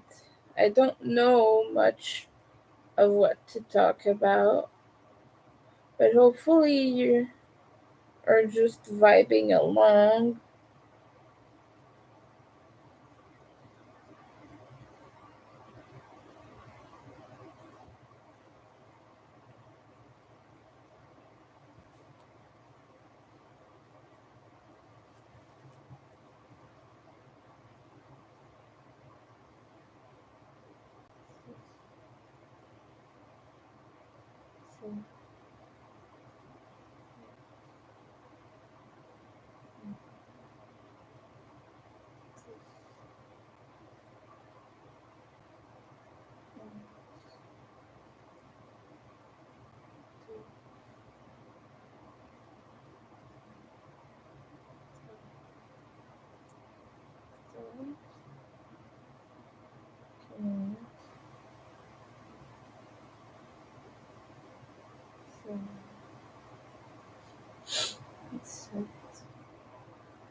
insert,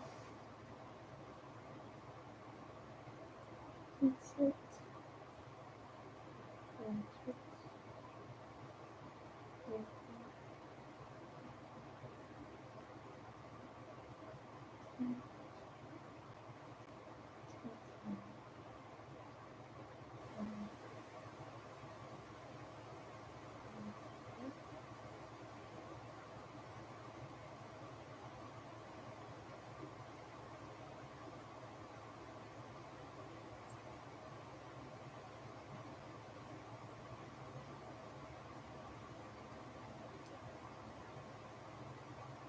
okay. So there are 34 stitches in this washcloth. So like remember that because I won't. If you're watching, remember that.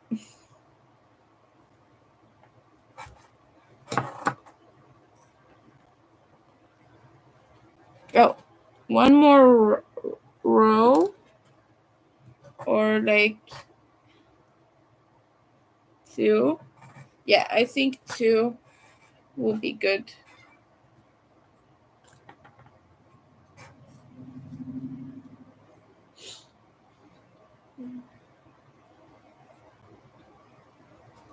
I'll keep measuring after each one then.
Okay, I'll measure this again.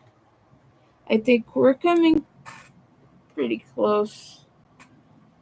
Yeah, just one more because this will tend to shrink. So just one last one.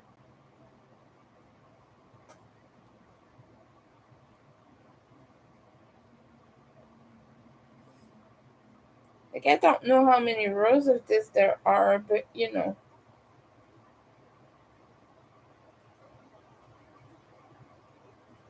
You just want to measure things when you make things like that. To make sure you have the right amount. If you do a square, a perfect square of something, I could just continue until this is a certain size until I have my little ball of cotton finished. But I don't want to do that.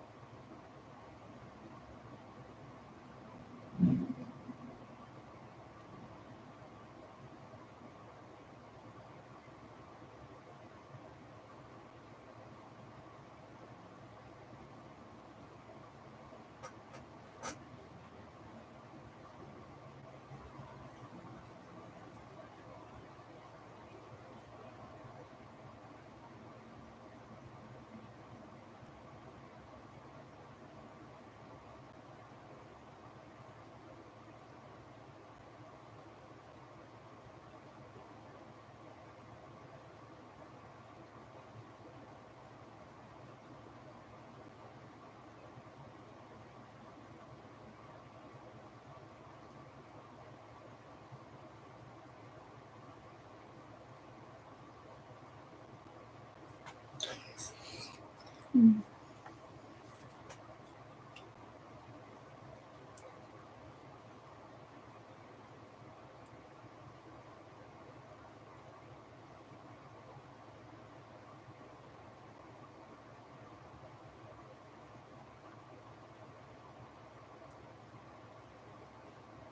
This is going well.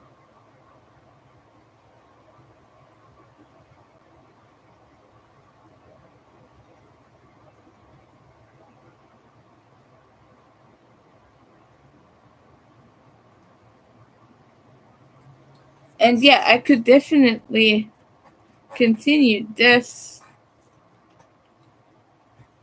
And I think I was using a bigger hook. Might have been using a 4 millimeter. Because some parts of it are looser.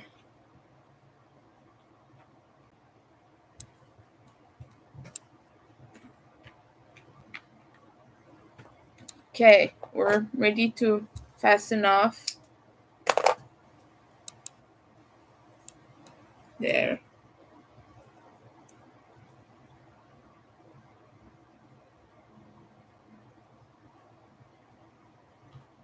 Okay, I'm gonna start with.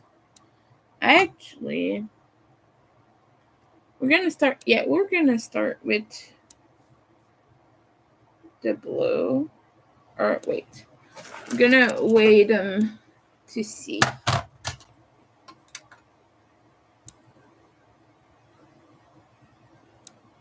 19 grams. Yeah, I'm gonna start with the blue.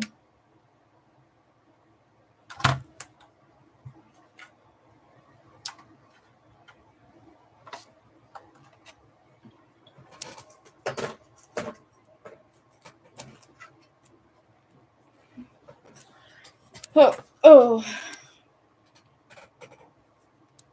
And this is just going to be single crochet.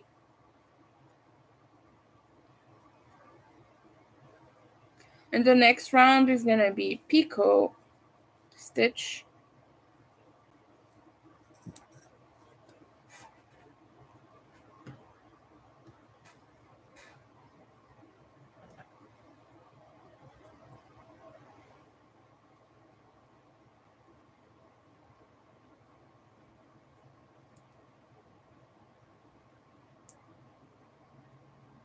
Okay.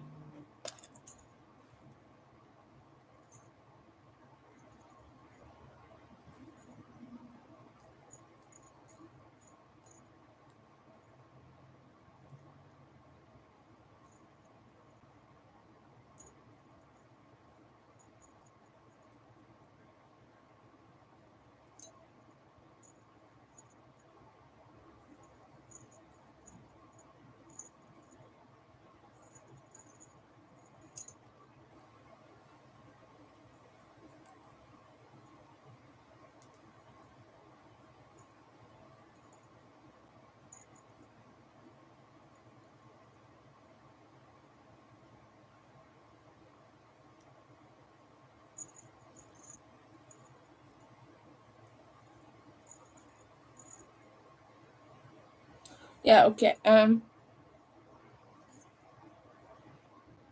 I missed a few in here.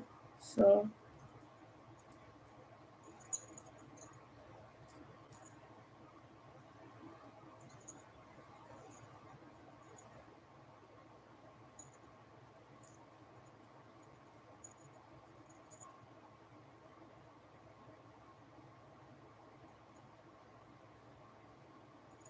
mm,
that I can cut this here, because these stitches are tight enough to hide that.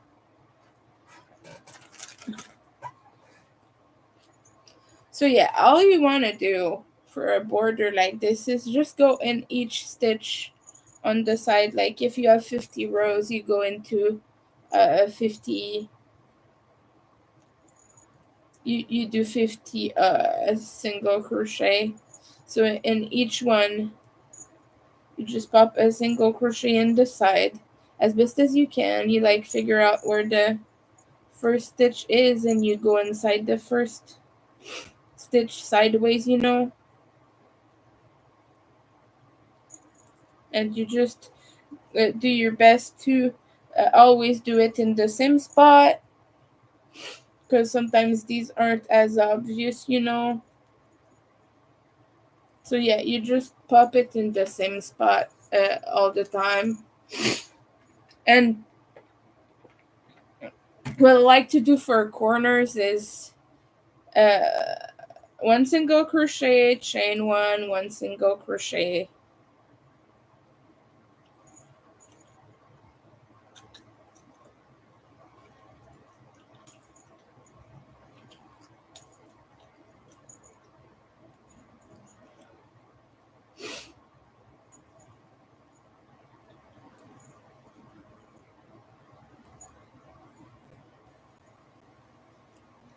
and you'll have a neat little border like this. Let me show you when I'm done. But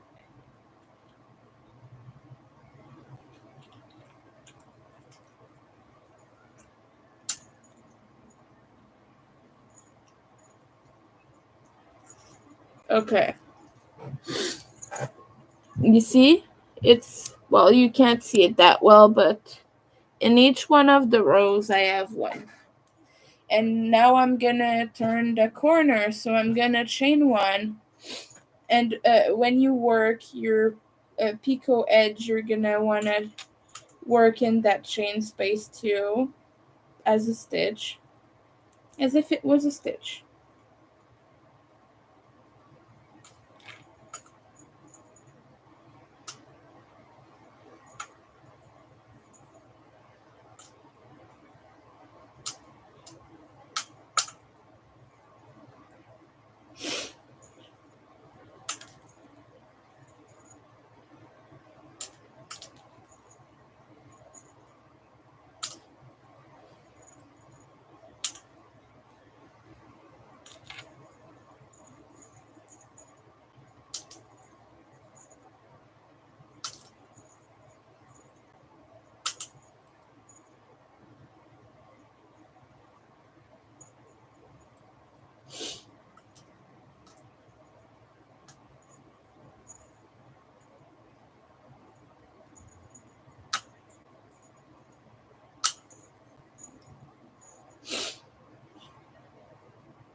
And I work over my tails when I do dishcloths and washcloths, because I tend to use a smaller hook to make things tighter.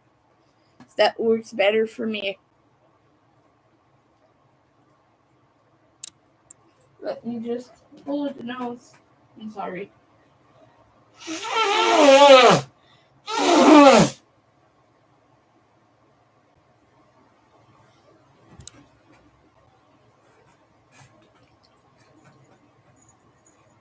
And you do the same thing on this side. You just try to pop one into each stitches.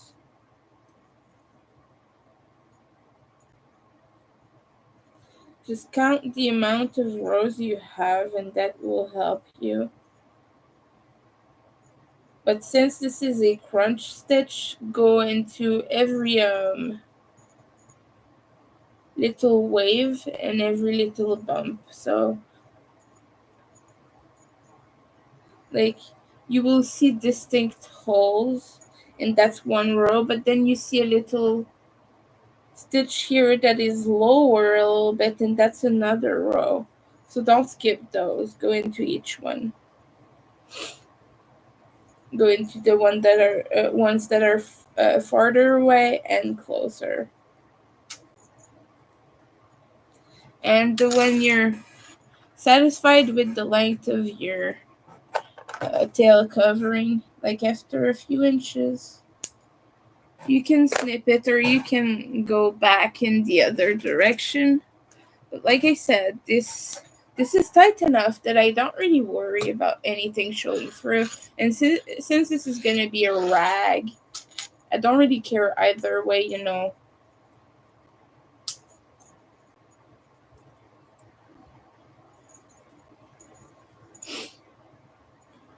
And I think it looks pretty good right now. Get that contrast with the black and the blue. I like it. It's like a tealish blue. And that would have enough yarn to do the picot stitch, I think. So we might not even use the pink. We might use the pink for a second one.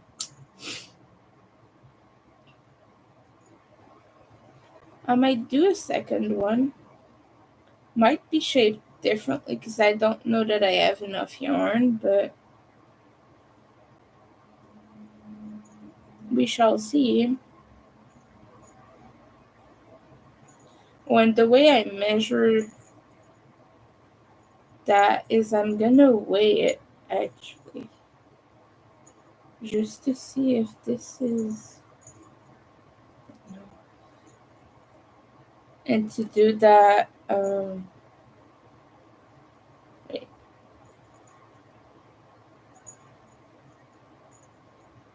We're gonna finish the first round before, because I have a stitch marker and stitch markers are, they have a weight, you know. They have their own weight. They're quite heavy.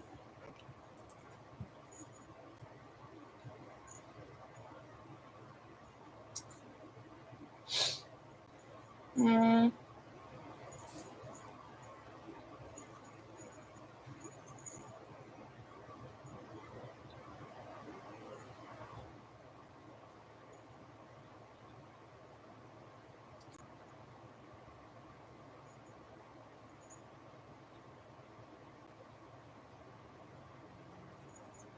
Mm.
Okay, I'm gonna need this again. Hi, we're making dishcloths, rags, things. 50 grams, about 50 grams. So I don't know. No, this is 38 grams. Yeah, okay. It's gonna be smaller. I probably have a way of getting more of that black yarn. Or maybe do a different shape. Like I could do a rectangle for this. Okay.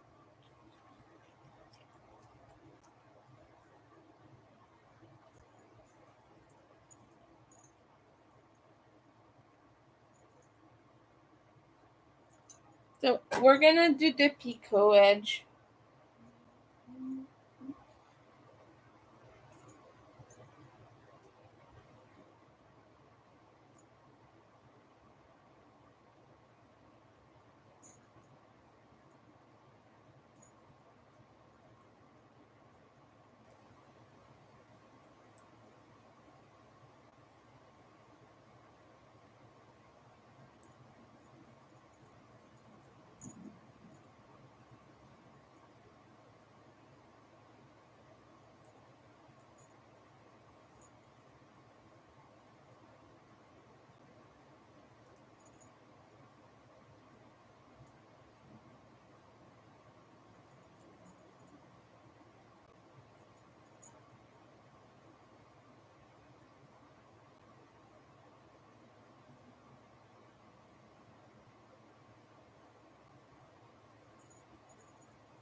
I wanna know if it changes anything if I go inside only the first one instead.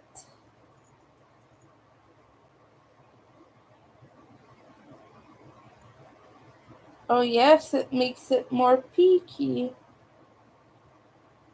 Yeah, we're gonna do it the same way for this though. It's gonna be round all around. Because if you go just inside, you know when you do your slip stitch in the... Hi, how are you doing? Um, Let me just show you what I mean here. But when you do your chain 3, I do chain 3 for those. If you go just inside here, you go like inside your 2 top stitches. Well, here at the front of your stitch, like diagonally. If you go into just the first one, it's a little bit more spiky instead of being round. But for this one, I decided to go all the way and make it rounder, like this. We have the little peaks, but they're a little bit rounder. 'Cause I think it looks cute. So we're finishing in a project that I started a long time ago because we're trying to finish up some whips right now.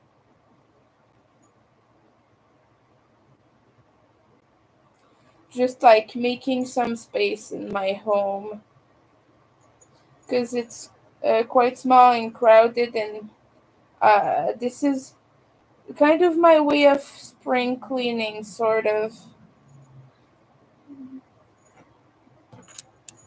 Headache day. Yeah, I have a headache too. Yesterday I had a migraine. It sucked.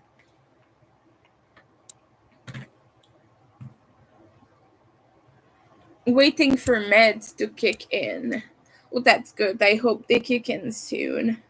I don't even have enough to make a second dishcloth, but I got these from scraps, so at some point I might get some scraps, and be able to make it in pink as well, because I have a bunch of pink. Whoa. Ooh, okay.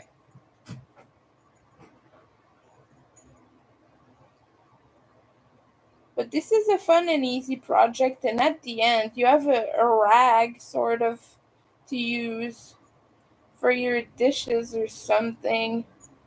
And gods know I need more of these because my roommate goes through them like nobody's business. I got this like at a thrift shop. It had a bunch of yarns in there. Isn't that cool? And for $3, I got a bunch of scraps. I was able to make like 10 granny squares and this, what I'm doing right now. And I sorted out the yarns that I want to donate back because of the texture and everything. It's hot in here today. Goodness. Yeah, let me just sort that out. And I will go and open the window again because, oh my, I'm not gonna survive super long in this heat. Yeah. What takes the most time with these is the picot edge, really. Like you saw. Sorry. Like you saw, the single crochet border was finished quite quickly, actually.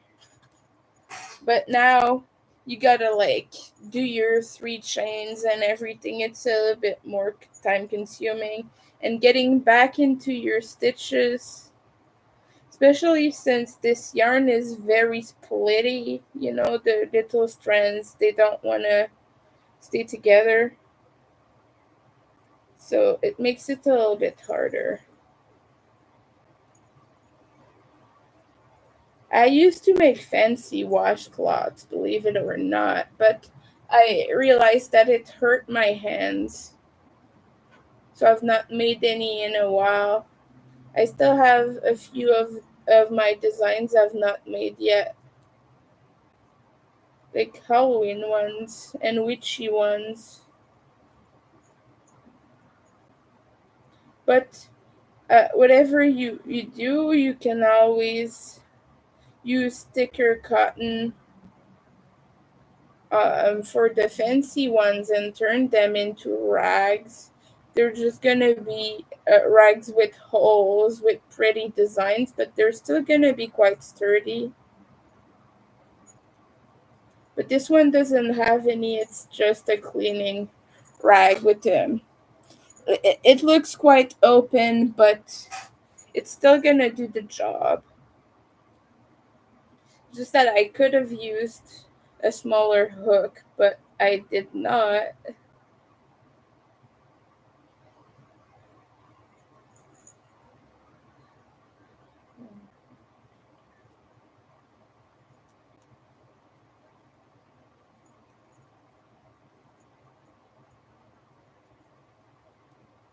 So I'm going to show you what I do when I come to a corner. I used to work as normal, but then I realized that sometimes the stitches are uh, offset and it looks bad. Oh, and I like to do a single crochet in between those, so I think it looks good. I'm curious to know, does any watcher here, viewer or subscriber has seen the eclipse? Has any of you seen it? I know that Viv said, I think you didn't, right? I think you said you didn't really like that sort of energy. But if anyone else saw it, feel free to talk about that. Because I was outside, I took a few pictures, but obviously I couldn't look at it. But yeah. Okay, so we're coming to a corner now.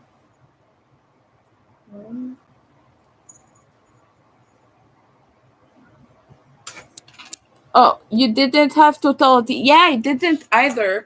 Well, I had it for like half a second because I'm not on the island of Montreal. I'm to the northwest. So I didn't see that either. But I didn't have glasses, so I couldn't see it. Okay, so what I do here. Okay, so if I do the corner here, we're gonna have a little bump in the corner. But what I like to do is I like to just put a single crochet in the corners so I avoid it looking weird and offset.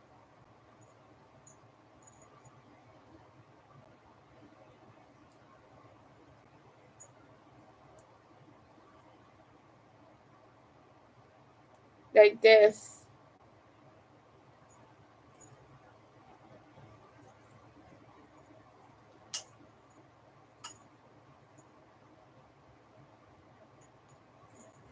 Let me just finish.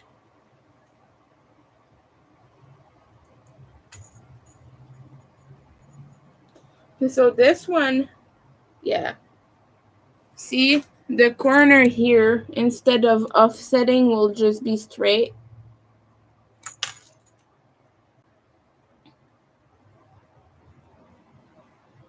Oh, I see. Well, I put some of my stones out because I have some jaspers, and like Jasper's energy seemed to really align with it.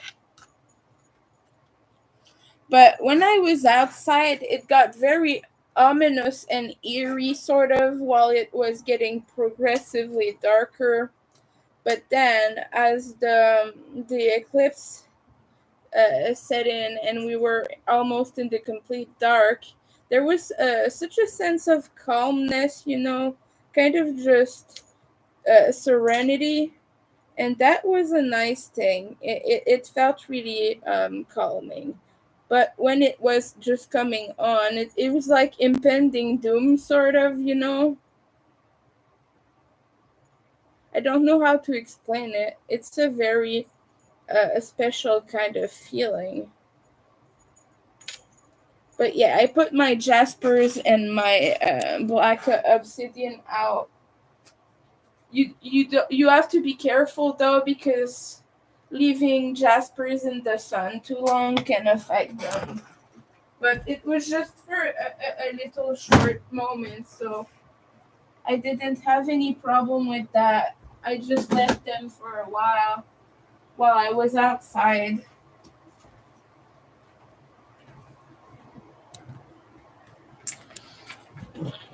Hydration reminder because Nightbot's not doing its job. But yeah, it felt nice to be outside though. It felt really good. Um, but people were annoying. That's always my problem. People are annoying.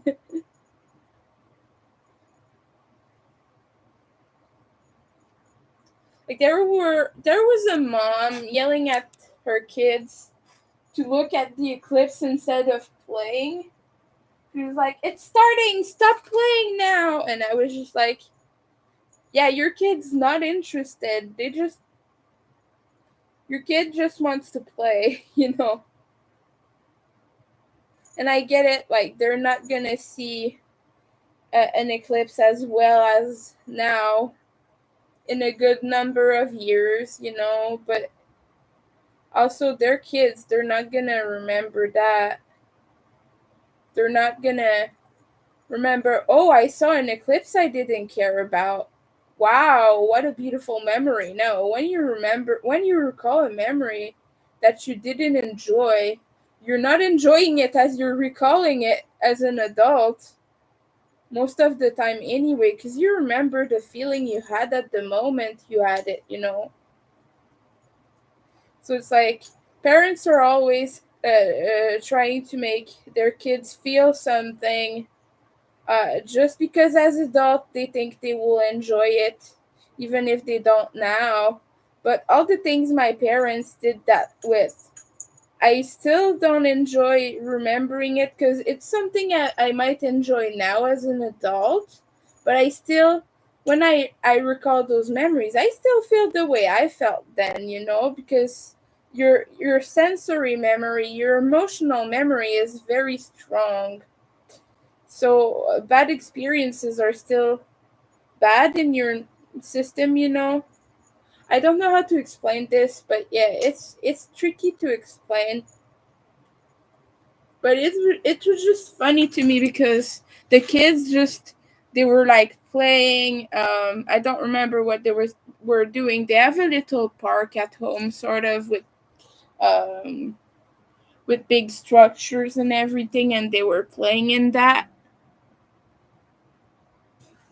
The birds were freaking out. Well, we don't really have a lot of birds here. We have a ton of squirrels though. But yeah. Yeah. Well, I get that they want to give their kids the best experience. It's just that I don't know that yelling at them to stop playing and to look at the sky is kind of the best way to do it. But yeah, when I was a kid, like my stepmom was like straight up insulting me because I wasn't interested in doing all the magical stuff and all. I was just like, meh. You know, I was just kind of cynical as a kid because I was depressed as a teenager, and I was just like, meh. I don't care about that thing that does color, you know. And she was just like, ah, it's because you don't have magic in you. It's because you're not fun. Stop and just be happy and like that stuff. But I didn't. I don't know what you want from me, you know. But my stepmom was always like putting me down because I didn't enjoy things like that. But I was actively depressed. Like, she should have picked up on that. But it just led me to not really enjoy all the family stuff and all the outside stuff and all the things like fireworks. Even as an adult, I don't like fireworks because I'm autistic and I have CPTSD, and the loud noises is too much. Like, it hurts my ears, and I jump very easily. Like, I jump scare super easily, so I don't like that. But my parents criticize me because I don't. Your parents suck, but at least they left me alone to be me. That's good, though. That's really good. Yeah. But it's just like, for example, I was talking to them about the environmental component of it and how it affects dogs in a very bad way, especially, but cats too. I think just animals in general are very affected by fireworks. And I was talking to them about how people with PTSD, veterans, and all that are very, very uh, affected by fireworks, and like they can get super scared during those times. And I was talking to my parents about that, and I was being critical about the artsy component because I'm an art historian. I studied art history. You know, I'm a geek about that stuff. So I was criticizing the artistry of the fireworks. My stepmom looked at me and said, "Why don't you just enjoy the thing and shut up?" She didn't say it that way. She didn't say shut up, but she said, like, that's what it meant. She told me, "Why don't you just enjoy the thing and stop complaining?" But I'm not complaining. I'm just like talking about it. I'm enjoying what I'm doing right now. I'm geeking out. But she was just like, stop doing that and just be a normal kid. Well, kid. I was an adult by then. I was like mid 20s. But I don't get like why people have to be so like, if you're not sunshines and rainbows and smiles in their head, it's because you're angry and sad and boring. Like, I don't get that, because to me it was more interesting to criticize the art, you know, talk about it in a critical standpoint, because that's what I did for a living. Well, not a living, but that was my career path, is to be an art historian, someone who looks at things critically and like thinks about them, you know. Yeah. Oh, that too. It's weird, but like sometimes adults expect their kids to be a mini version of their grown-up self, and when the kids fail to reach that, they get criticized for it. Like I was constantly told, act your age like a grown-up, and I was like 6 years old, and I was getting told to act more mature and everything because I was acting like a baby supposedly, but I was a kid. Like sometimes adults suck, and it's not just my parents, but even at school and things like that. But I was a neurodivergent child, so I was all over the place. Like an autistic child gets super overly stimulated and things like that. I was getting told to just suck it up, to just tolerate the noises, to just tolerate the strong lights and things like that all the time. And it's because people didn't understand I was autistic, but I was still autistic. People just didn't know. But I think we have to calm down a little bit about that. There's a thing that a lot of parents do that is actually yeah. Oh, that's sweet. But yeah, that's just it. Sometimes like you have to accept that kids are kids. But there's one thing that adults tend to adultize children. Is that even a word? Like the opposite of infantilize. I don't know the word for that. But one thing they do is like they call, and this is damaging. They call young boys little man or small man or just anything, and they're just like, oh man, because it's very valuable in society to be a man. Like it has a certain social value, even if like right now there's a lot of political stuff going on. Well, actually social stuff, I prefer to call it that. But there's a lot of social issues brought to light and things like that. But people still attribute a very strong value to masculinity and things. So they like to act as if their young kid is a man already. And that's putting a lot of pressure on young boys to be a way or another. And more often than not, it will create behavioral problems for your kids. For example, you have that kid, uh, oh man, you cannot cry, but it's a 6-year-old boy who just hurt his knee, so of course he's gonna cry. But like it's encouraging them to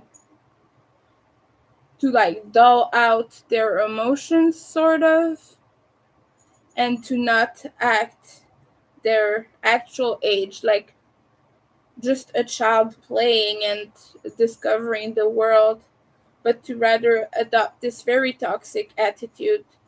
Toxic masculinity, it doesn't mean that being a man is toxic. It means that some people express their masculinity in a way that is hurtful to others, that needs to overpower others in order to feel valued. And a lot of young men, a lot of young boys. Sorry, I struggle um with my plural, but a lot of young boys are just pushed towards that. Yeah, and I was just reminded of that. Excuse me, I need to sneeze. Allergies. It's allergy season, so at that point I cannot escape it anymore. But yeah, I was reminded of that because there's a very well-known YouTuber in the crochet community who does that a lot. And also, there are other toxic things that person does that I'm not gonna talk about. But I just see that boy on camera sometimes, and there's just a lot of pressure on him, and I feel for that child. And he's a neurodivergent child as well. So yeah, I'm not gonna. I don't like, my goal with this is not to create drama. Just to like, I wish people would educate themselves more about those social issues and realize that they're putting extreme amounts of pressure on their children to be something they're not, or they're not yet, that boy is like 10 years old or something, and he's already got to be a man, and he's being called a crybaby, and he's being called too much, and he's being called a lot of things. And I don't think that that his parents even realize what they're doing. I don't think it's malicious, but every time I see him on camera or the person talks about him, it just makes me so sad to see that. And I've had to unsubscribe from that channel because of this, because it was just like activating my inner child a lot to see the boy treated that way, because a lot of the same things happened to me as a child. Like, if I wasn't acting uh, if I wasn't acting composed and calm at all times, I was a bad kid, and I had to act like a grown up, act like I had to be a certain way to be accepted, and that damaged me. You know, it's just kind of hard.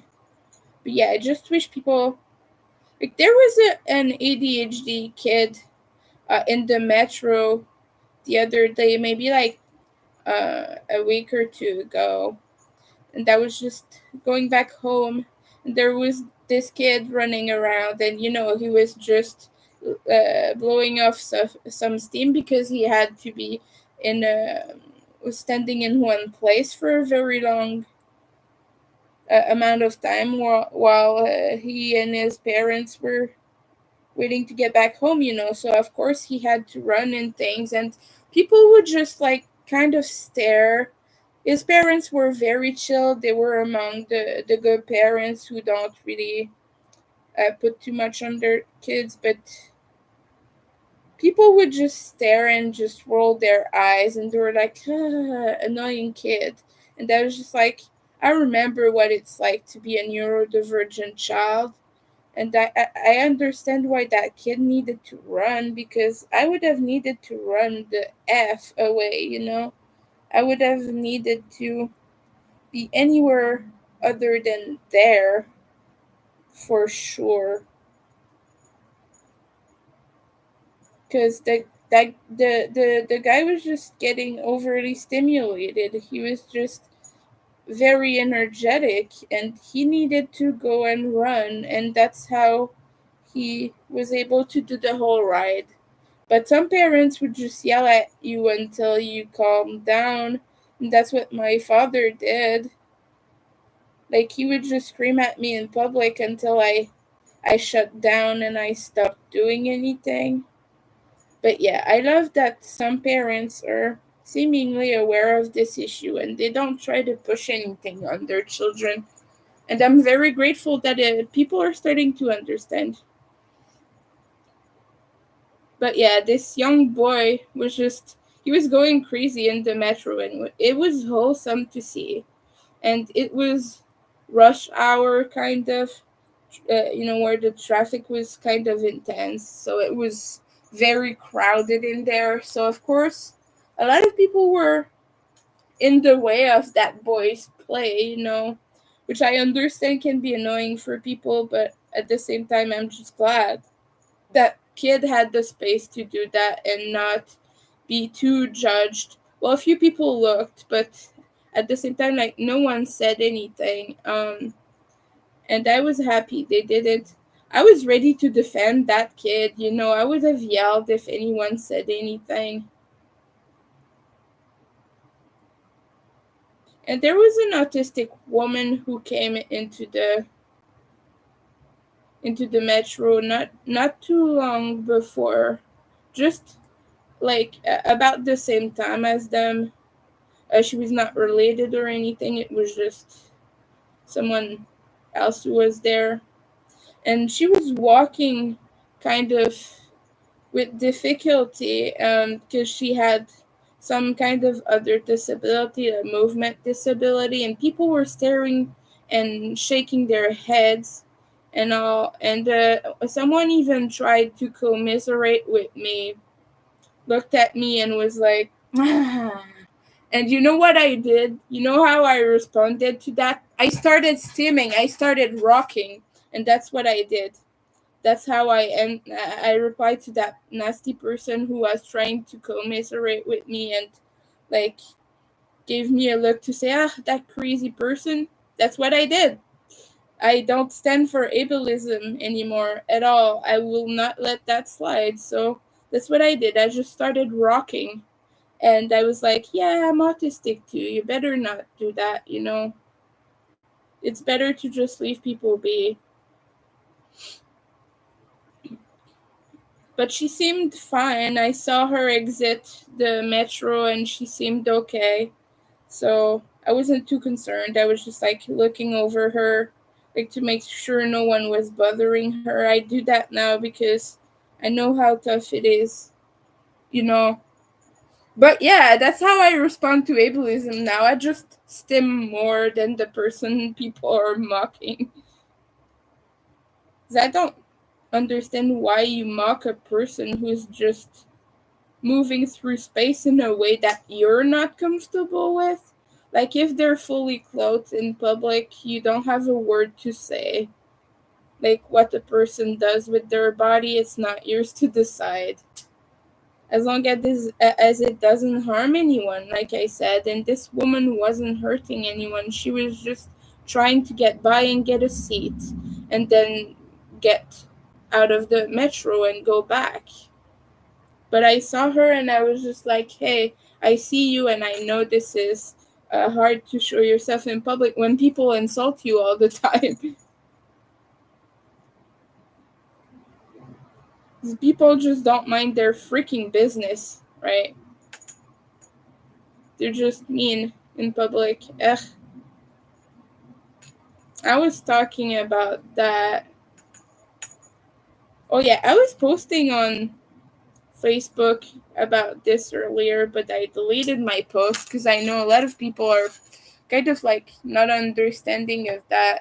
When I post things, I tend to approach it more of as a oh, something happened kind of way, but people tend to put like judgment on it and to think I'm being mean and judgy. But you know these that's like a stereotype nowadays, but they call them the broccoli haired people. They're like about early 20s, mid teens to early 20s approximately, and they have like curly hair and shaved sides, sort of shorter sides, and they call them the broccoli hair guys.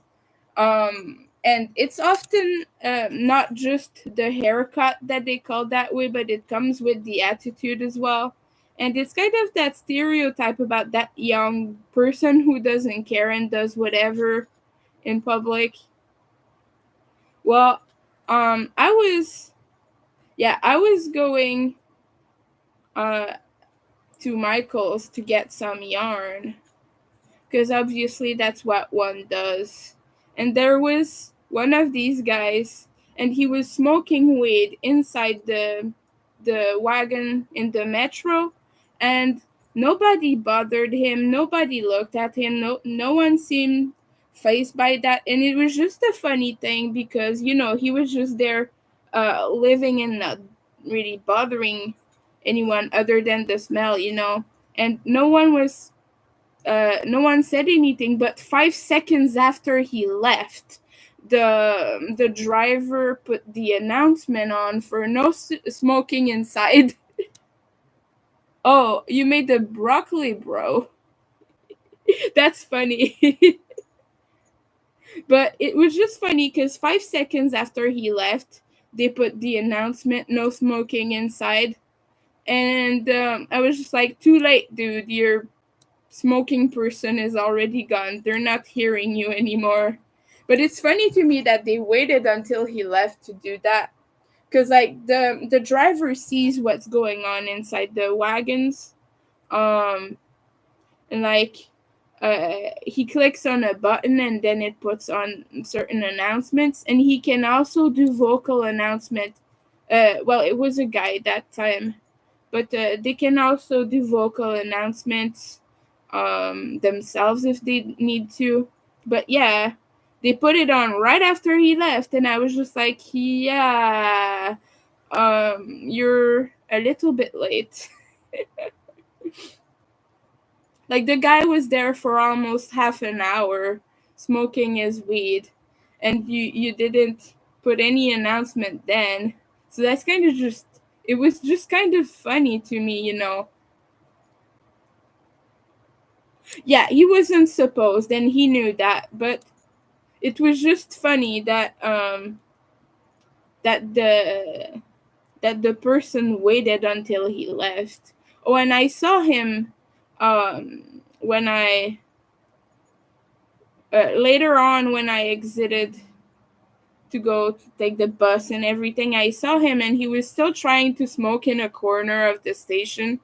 So I wonder if it's not security that made him move, and that's why he had to exit the metro. Maybe that's it. But he was close to me, and I didn't see anyone pushing him or anything, so I don't know. But since he was still trying to do that inside of the station, that's why I wonder, like, what happened. Was he removed or something? And is that why they put the announcement? Like, I don't know. Sometimes I just wonder about things like that.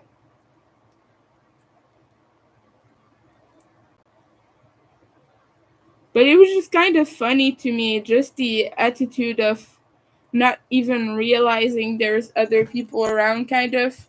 Not that I'm blaming him or anyone else. It was just a funny occurrence, you know.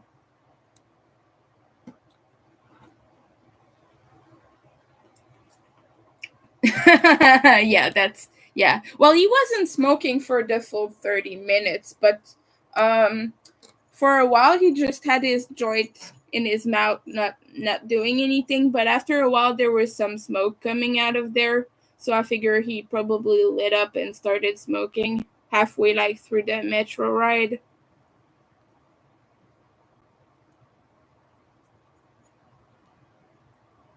He was definitely a little bit stoned, just by the way he was walking, and his eyes were half closed too, so he was definitely well into it, you know. But it was just kind of funny. The only thing I don't like about that is that it gives me migraines and nausea. So whenever I'm around anyone who's smoking, I always get sick. But other than that, yeah. Like when I went to see Ministry, that was some strong smell at that concert, let me tell you. It smelled even more than when I went to see Skinny Puppy. Even more.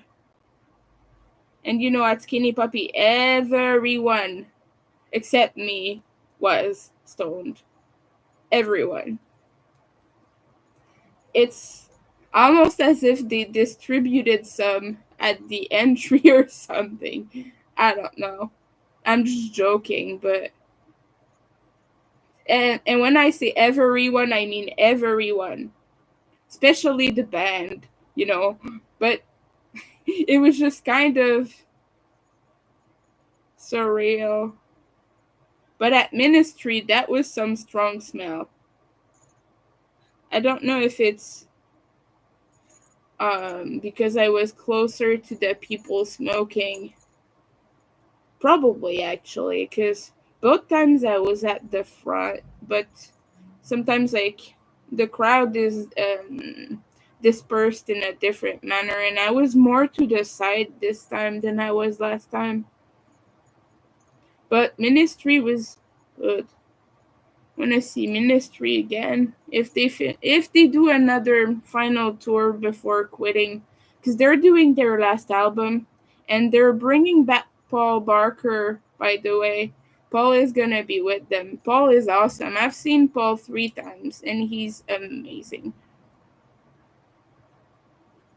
But yeah, they're bringing him back.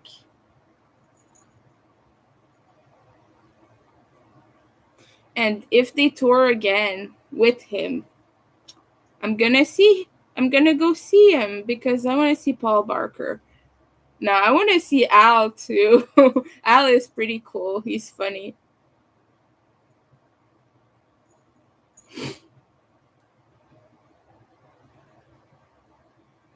And now he doesn't have dreads anymore. He he said he wanted to be a grown up. That's what he was saying. Like I saw someone quoting what he had said about it, and he wants to be a grown up now that he's in his 60s. That was funny, as if he could ever grow up. So he said he wanted to be an adult now. That was cute. I love Al.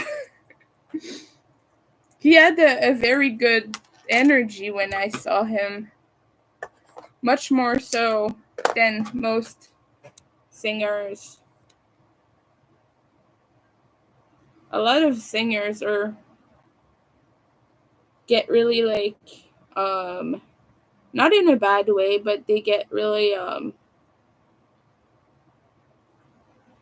absorbed, not just by the performance, but that by all the attention they're getting. And like sometimes it can have a certain impact on the crowd, sort of. But Al didn't get that at all. He was just genuinely happy to be there, and he seemed so hyped. I don't know him, mind you, but that's the impression I got. Al was just there. No, he was not smoking for half an hour.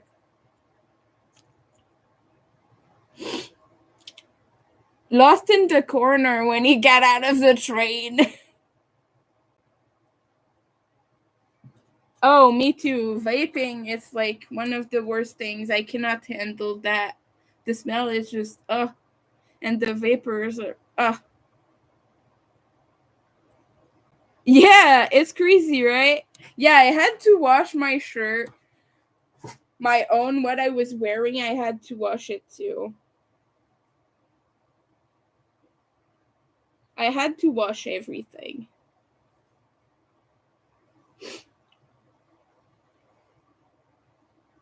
But at ministry, I didn't smell afterwards, but at the venue it was something. You know, second time I saw Skinny Puppy though, when when the guys are still on stage, but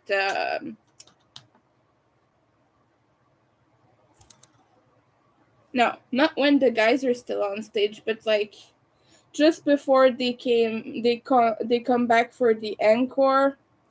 The guys come back first. Wait, no, that's not how it happens. The guys stay. It's just Ogre that goes away.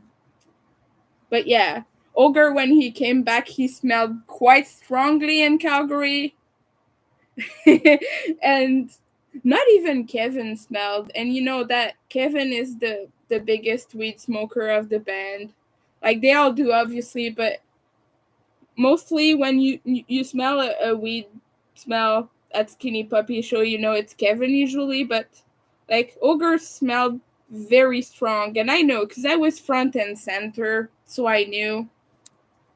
And that's the only weed I smelled the whole night. Calgary is a very conservative area.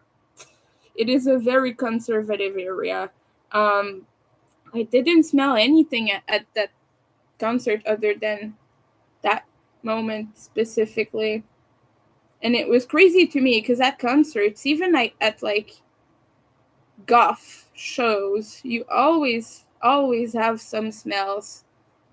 But yeah, no, in Calgary, no, no smell whatsoever. Not even outside. I didn't even see people smoke weed outside, which was weird to me. Not even when everyone leaves, and it's time to go back home.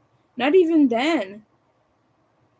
And I was stunned. I was expecting people to be as like maybe it's a Montreal thing because Montreal concert goers are very intense, and I've heard that in some states as well, in the United States.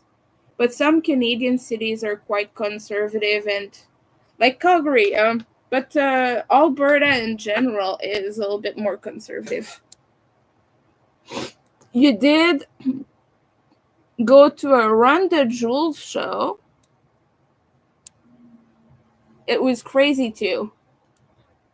You were stoned from the secondhand smoke. I don't know if I've ever been secondhand smoked stoned. I've never been first hand smoked because I've never tried. Because yeah, personal decision and problems in my family with that stuff, and also the fact that it gives me massive not headaches but migraines and everything and nausea and everything. But like I don't know that I've ever been stoned by secondhand smoke because I hold my breath in and I tend to like leave very quickly then when it happens. So I don't know what that feeling is like. And also some autistic people are very like um hard to be in an altered state of mind. Even when I drink alcohol, even when I'm super drunk, I don't really feel anything. Like I'm not gonna go crazy and do stupid stuff. I don't do much of anything when I'm drunk. I just kind of get wobbly really, but my inhibitions stay. So maybe it's because of that. Okay. Enough crocheting for today. I'm still gonna be on here though and still gonna talk with everyone. But I've finished my washcloth and I'm just gonna clean up a bit and show you. We still have some blue left. I don't know what I will do with that. Oh boy, okay. Stay in your drawer. Stay there, please. Okay. So we have a tiny bit of blue. We have enough pink to do a pink one. But we don't have enough black anymore. So we're gonna see if maybe there's black somewhere. I'm just gonna put that back in the drawer it came from. I sat on my foot and now it hurts. Hey, in there. I said in there. Okay.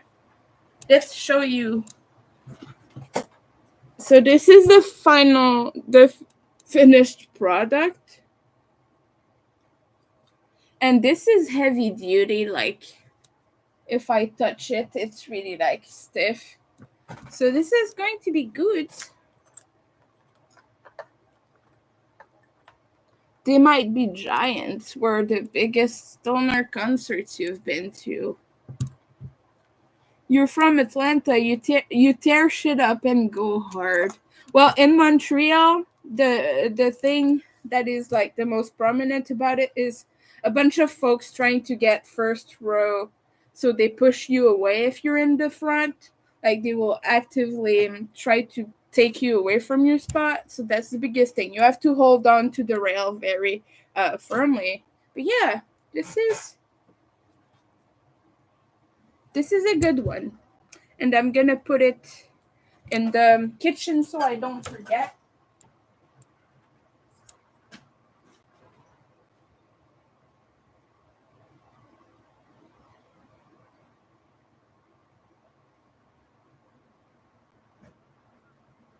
I'm just gonna go get my laundry so I don't forget.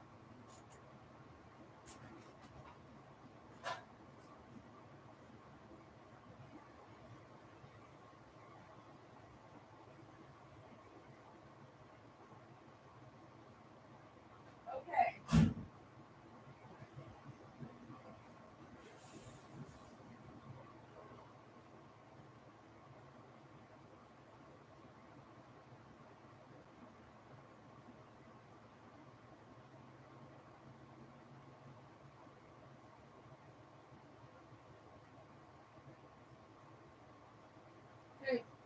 And I'm back.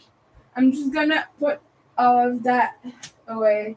So that last spinning cycle did the trick, and now it's fine. It's drained properly this time.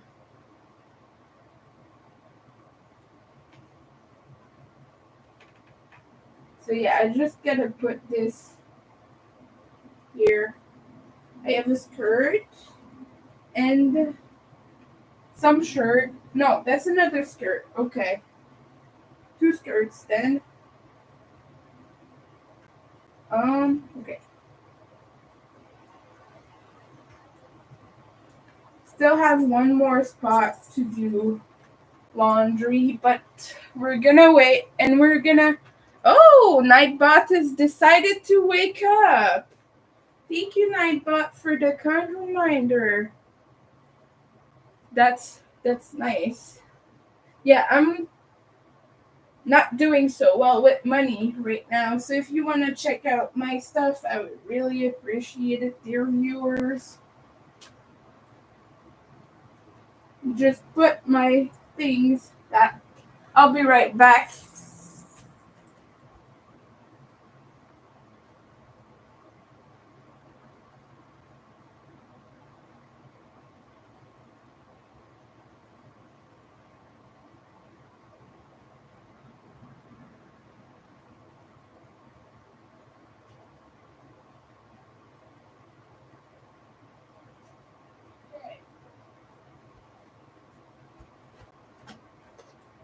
I'm back. I am here again. You asked the Lyft driver $10 to stop and let me get a Coke because you were thirsty. You got, oh boy, you spent $25 on snacks. That's awesome. Yeah, I it's a good thing that I don't smoke because I get the munchies when I'm not even affected by anything. So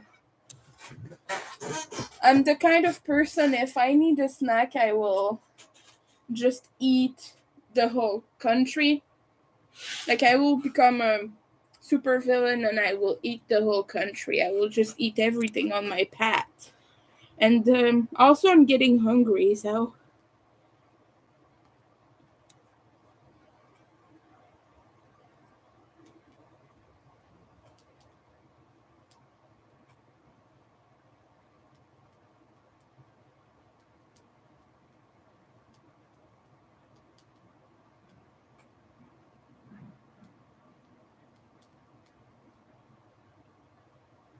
someone I talked to was um talking with me about the broccoli bros and said something not too nice about them that I will not repeat on my channel because it's not a very nice word.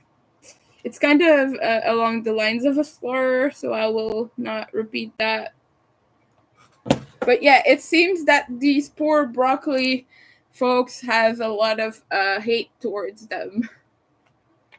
But my brother is one, so I'm allowed to give him a little bit of shit for it. My brother, yeah. I love my brother, but he's a little brat sometimes. Say that politely. He's a little brat.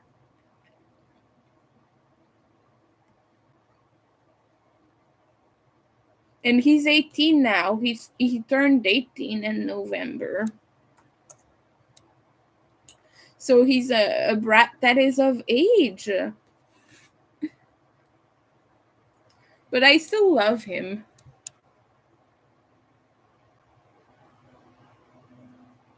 Yeah. I love that. The Romanesque to society. I only know how to pronounce that word in French. I don't know how that's pronounced in English. Menace. That's all I know how to pronounce it. Menace. Oh, it's menace in English. That's right.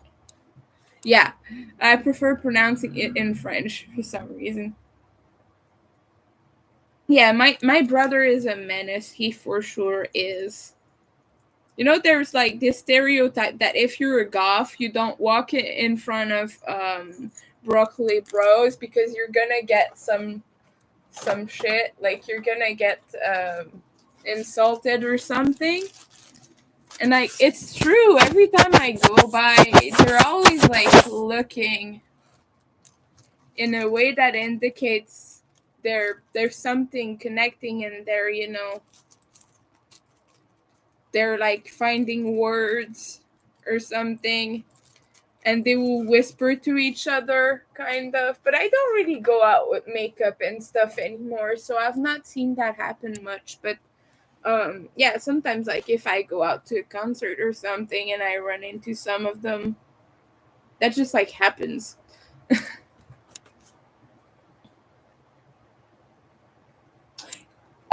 Floppy ears? What do you mean floppy ears? Like ears down? Send me a picture on Discord of what you mean, and I'm probably able to do it, to be honest. The only thing is it's gonna be a little different, but yeah, I'm most likely gonna be able to make that.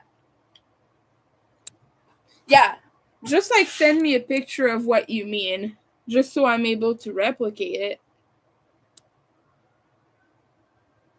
You can put it in the customization box, like floppy ears.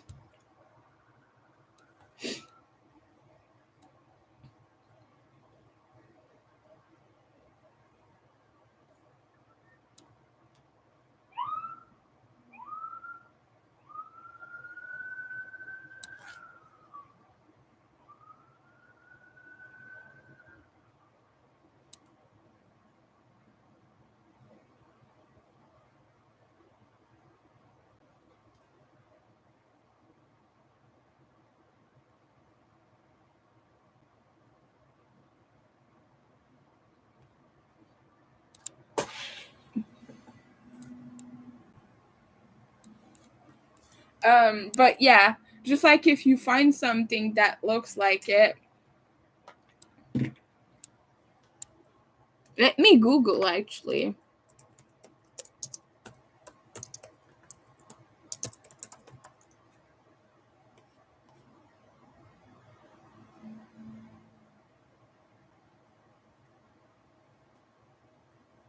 So I might be able to do a screen share.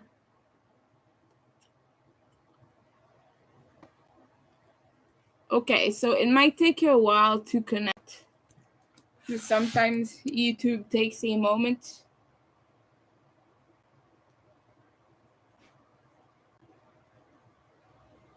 Let's see if I can see it. Yes. Yeah, we can see it. That's what comes up when I say floppy ear bunny.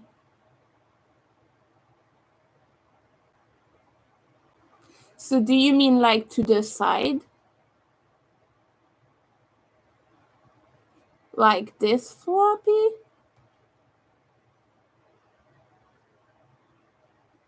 These are cute as heck.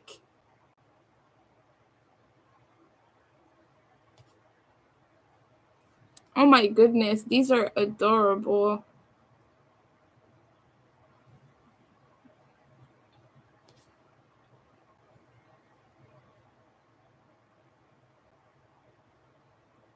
The second one at the top?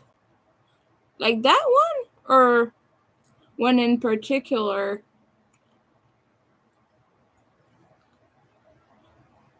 Like the purple one?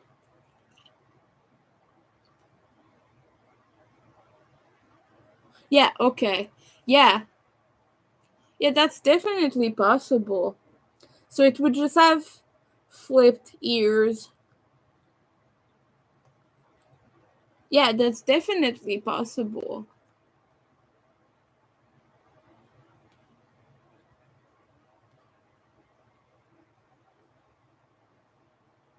So just like tell me which color you like and I can make that.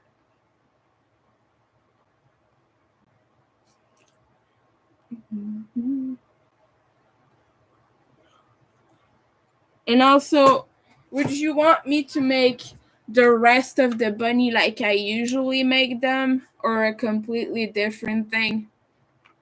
Just like a regular zombie bunny, but with its ear floppy in the back, like that.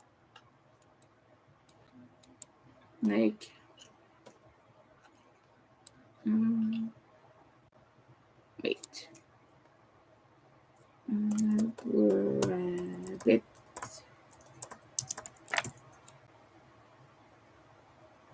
This is the designer who's done the zombie bunny.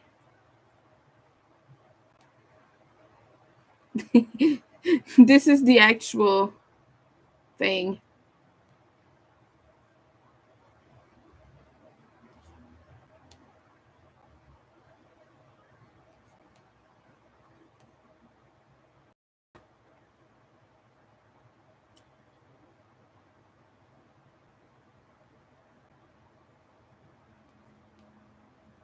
Let me just go back and see. Oh, the one with the yellow bow.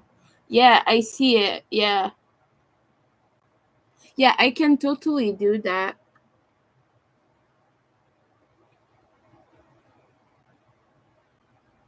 Let me see if I can find that pattern again. Oh yeah.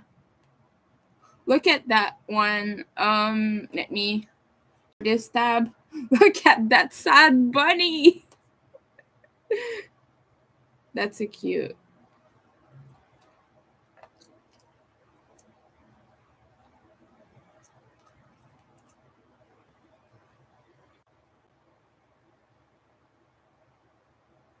This one has like wings. It has fairy wings. Oh my goodness. This is from Ukraine. She fled Ukraine, and she did back then. She did a fundraising thing, and she was selling patterns at a discount for it to just like support herself. And I bought like so many of her patterns during that time. It was a few years ago. At that moment, I had money, but yeah. She has such a selection of cute stuff. But she does in the creepy department quite a lot. I have this little vampire pattern here, and goodness, I like. Yeah, the sad bunny is adorable. Oh no, not that. Oh my goodness. Oh, light bulb. I like the light bulb. A little reindeer. But yeah, just let me know exactly what you want with the color and the floppy ears.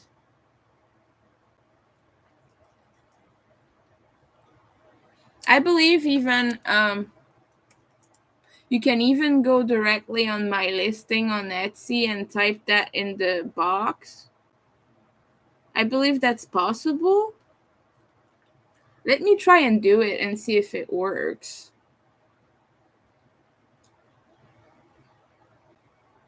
Yeah. Oh yeah, you can type it in the personalization. You have 256 characters to do it.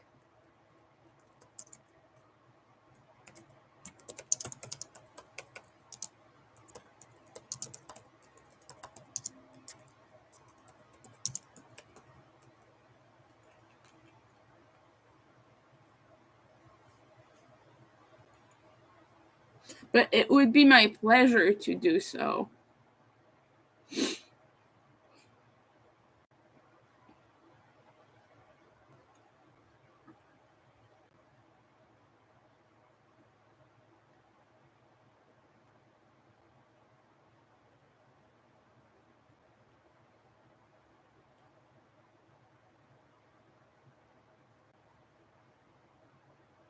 Oh, I need to fix my listing actually.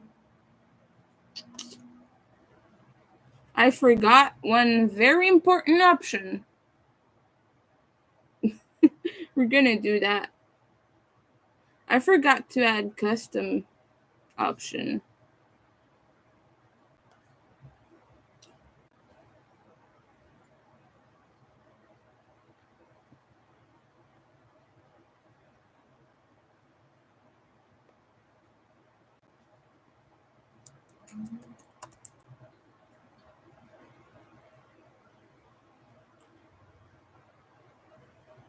There, custom.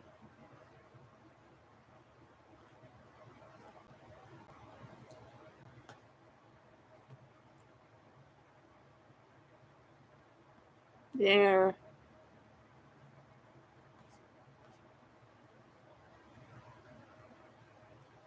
All right, let's stop the tab sharing now. But yeah, just let me know when you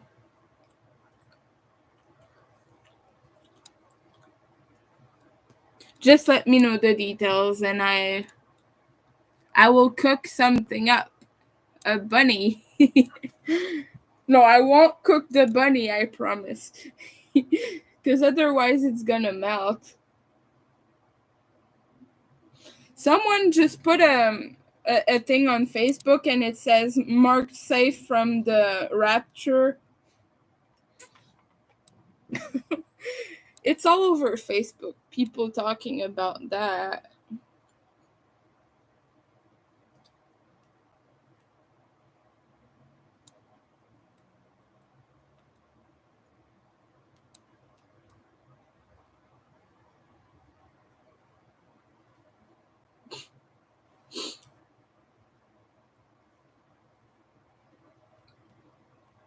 Alright, I'm gonna have to go away very soon because I want to check something out before. Ooh. Oh, we got the bunny.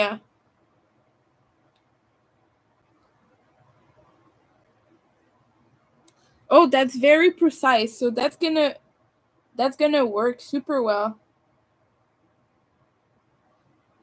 Yeah, I can make the inside of the ear striped. I can definitely do that.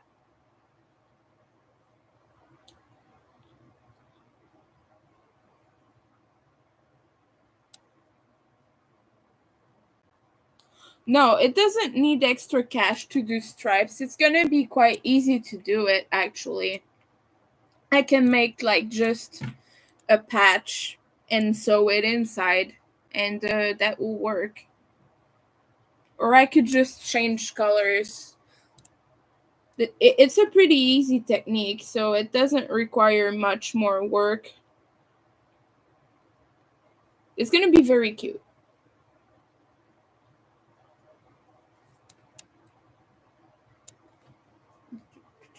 Just one thing though, it might take me a little while. Okay, I have until May 14th, according to this, but it will be shorter than that. I just have to finish all the zombie cats before. Because I have a bag here, and this is just parts of zombie cat. This is just zombie cat parts that I have to assemble. So I have to finish this before. But it's gonna all be sorted out.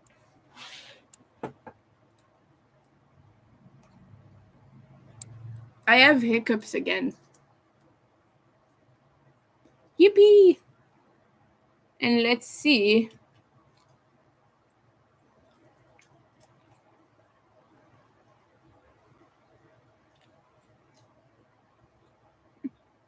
Yeah.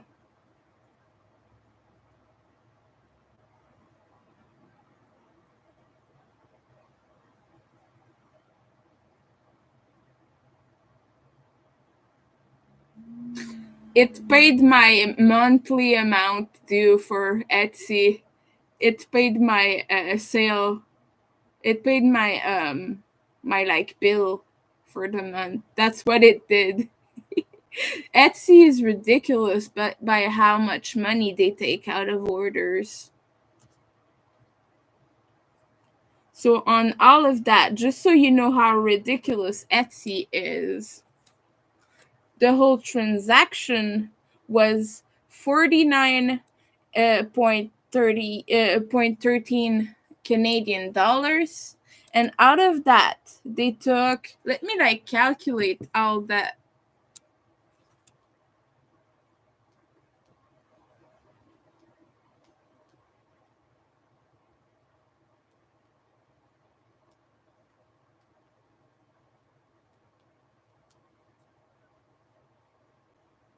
Wait, I did it wrong.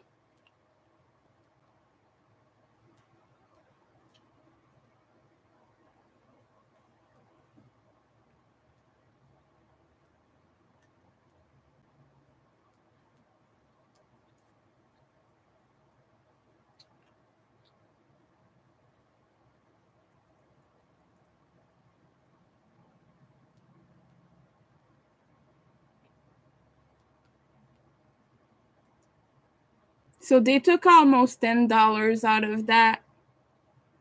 Yeah, they took 8.27. No. That's completely fine. I don't want you to cancel because that paid my monthly fees. So it's good that it paid my monthly fees.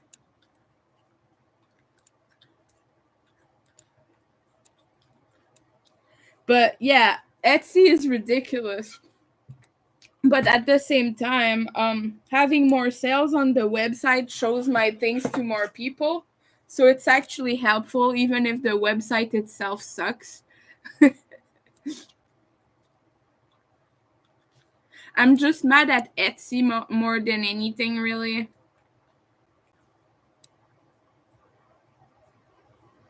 And it's also like, um, we're gonna cover the shipping fees for my other orders. Because the way Etsy works, and this is stupid, but when they send funds to your bank account, like when you make a sale and they send you the funds from that, it doesn't send you only the fund for the order, it sends you everything. So it sends you your shipping fees too. So you have to pay out of your like balance, out of your Etsy balance. But I have it set so that it automatically sends every day. Once I'm over $25, it directly sends to my account. But then after that, I have to pay the shipping fees. That's stupid, right? I don't know why they do that. They could just send the amount of the order, but they don't. And there's no way to set it up so that it only sends that. I don't know. It's very weird. Etsy is just a weird place to be. Really. Let me just. Yeah, that's what it does. Payment settings. Yeah, that's what it does.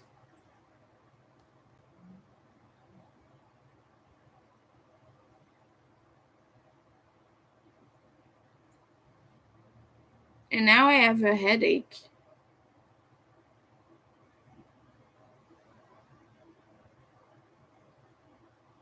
What's that? Okay. Mm.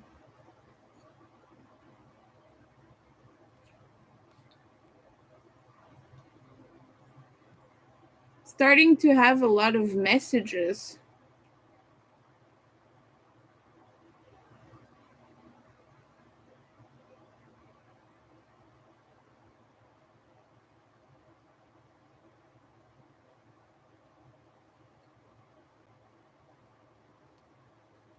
There.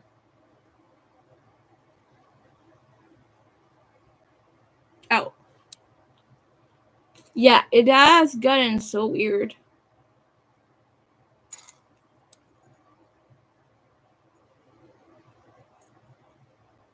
Yeah, the it's definitely good um for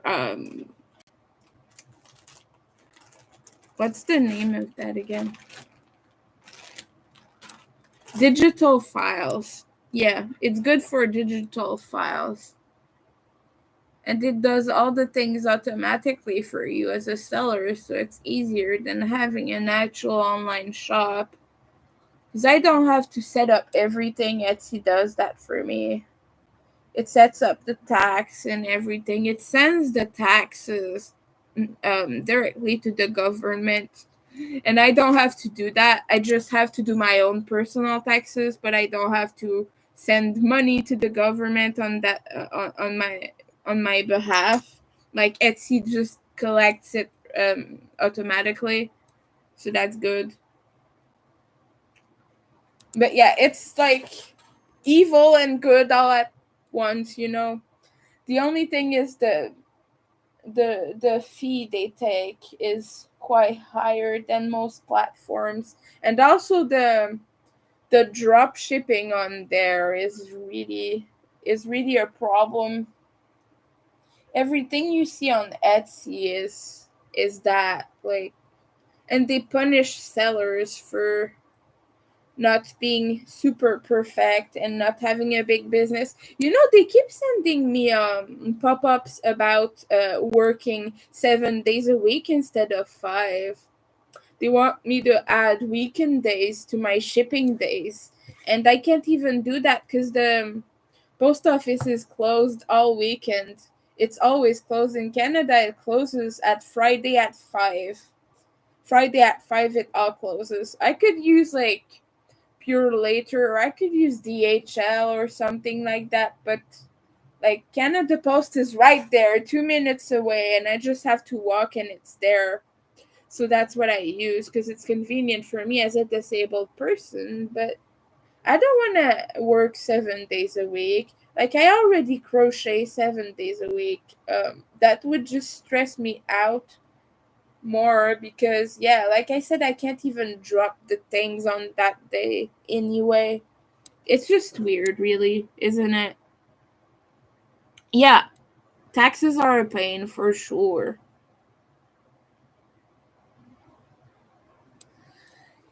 And it's just like, if you're just a creator, a small artist, you can't compete with these drop shipping people, you know, because they send massive amounts of orders and you maybe send one or two a week, sometimes less even.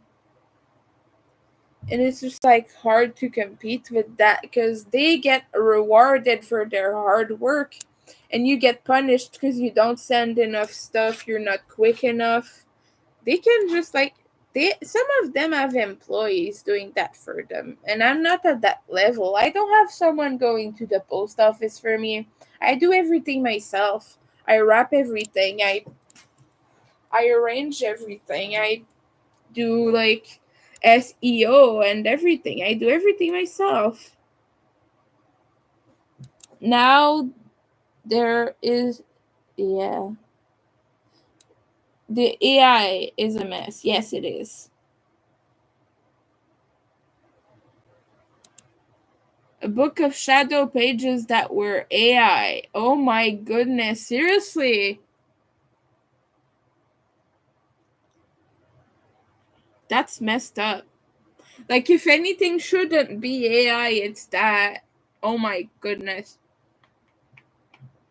I have people on my Facebook actively bragging about AI and saying people who are complaining to shut the hell up right now. Like, one guy was posting that today, and I just instantly unfollowed him because I was just like angry at that. It's like telling people not to express their concerns or that their concerns weren't valid, but AI is taking over in a way that is not really good for artists, and it's worrying, it's scary. They aren't honest either. Yeah,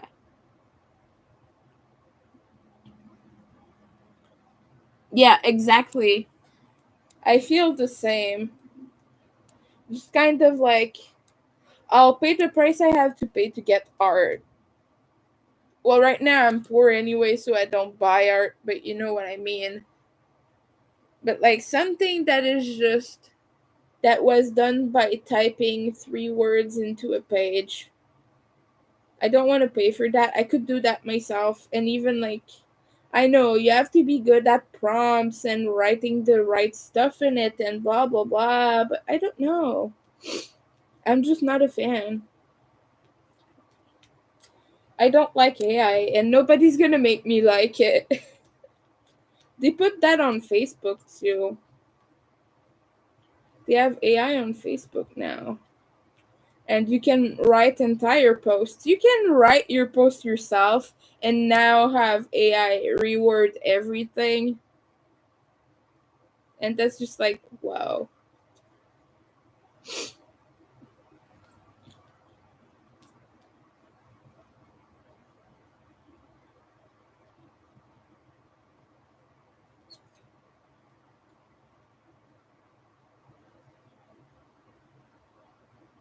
Anyway, I'm gonna go now because I'm starting to get really hungry and hangry all at once. I need some food in me. I'm gonna have a good serving of rice and a good whatever else there is in my pantry. I don't know what there is. But thank you everyone for hanging out. You're hungry too. I hope you have a good meal. But thank you everyone for hanging out. I just scratch the hell out of my eyes. Allergy season, it's nasty. But yeah. So hope you all have a good day and I'll see you soon. I'll probably come back tomorrow. Most likely. I always come on here for a little bit. So bye everyone.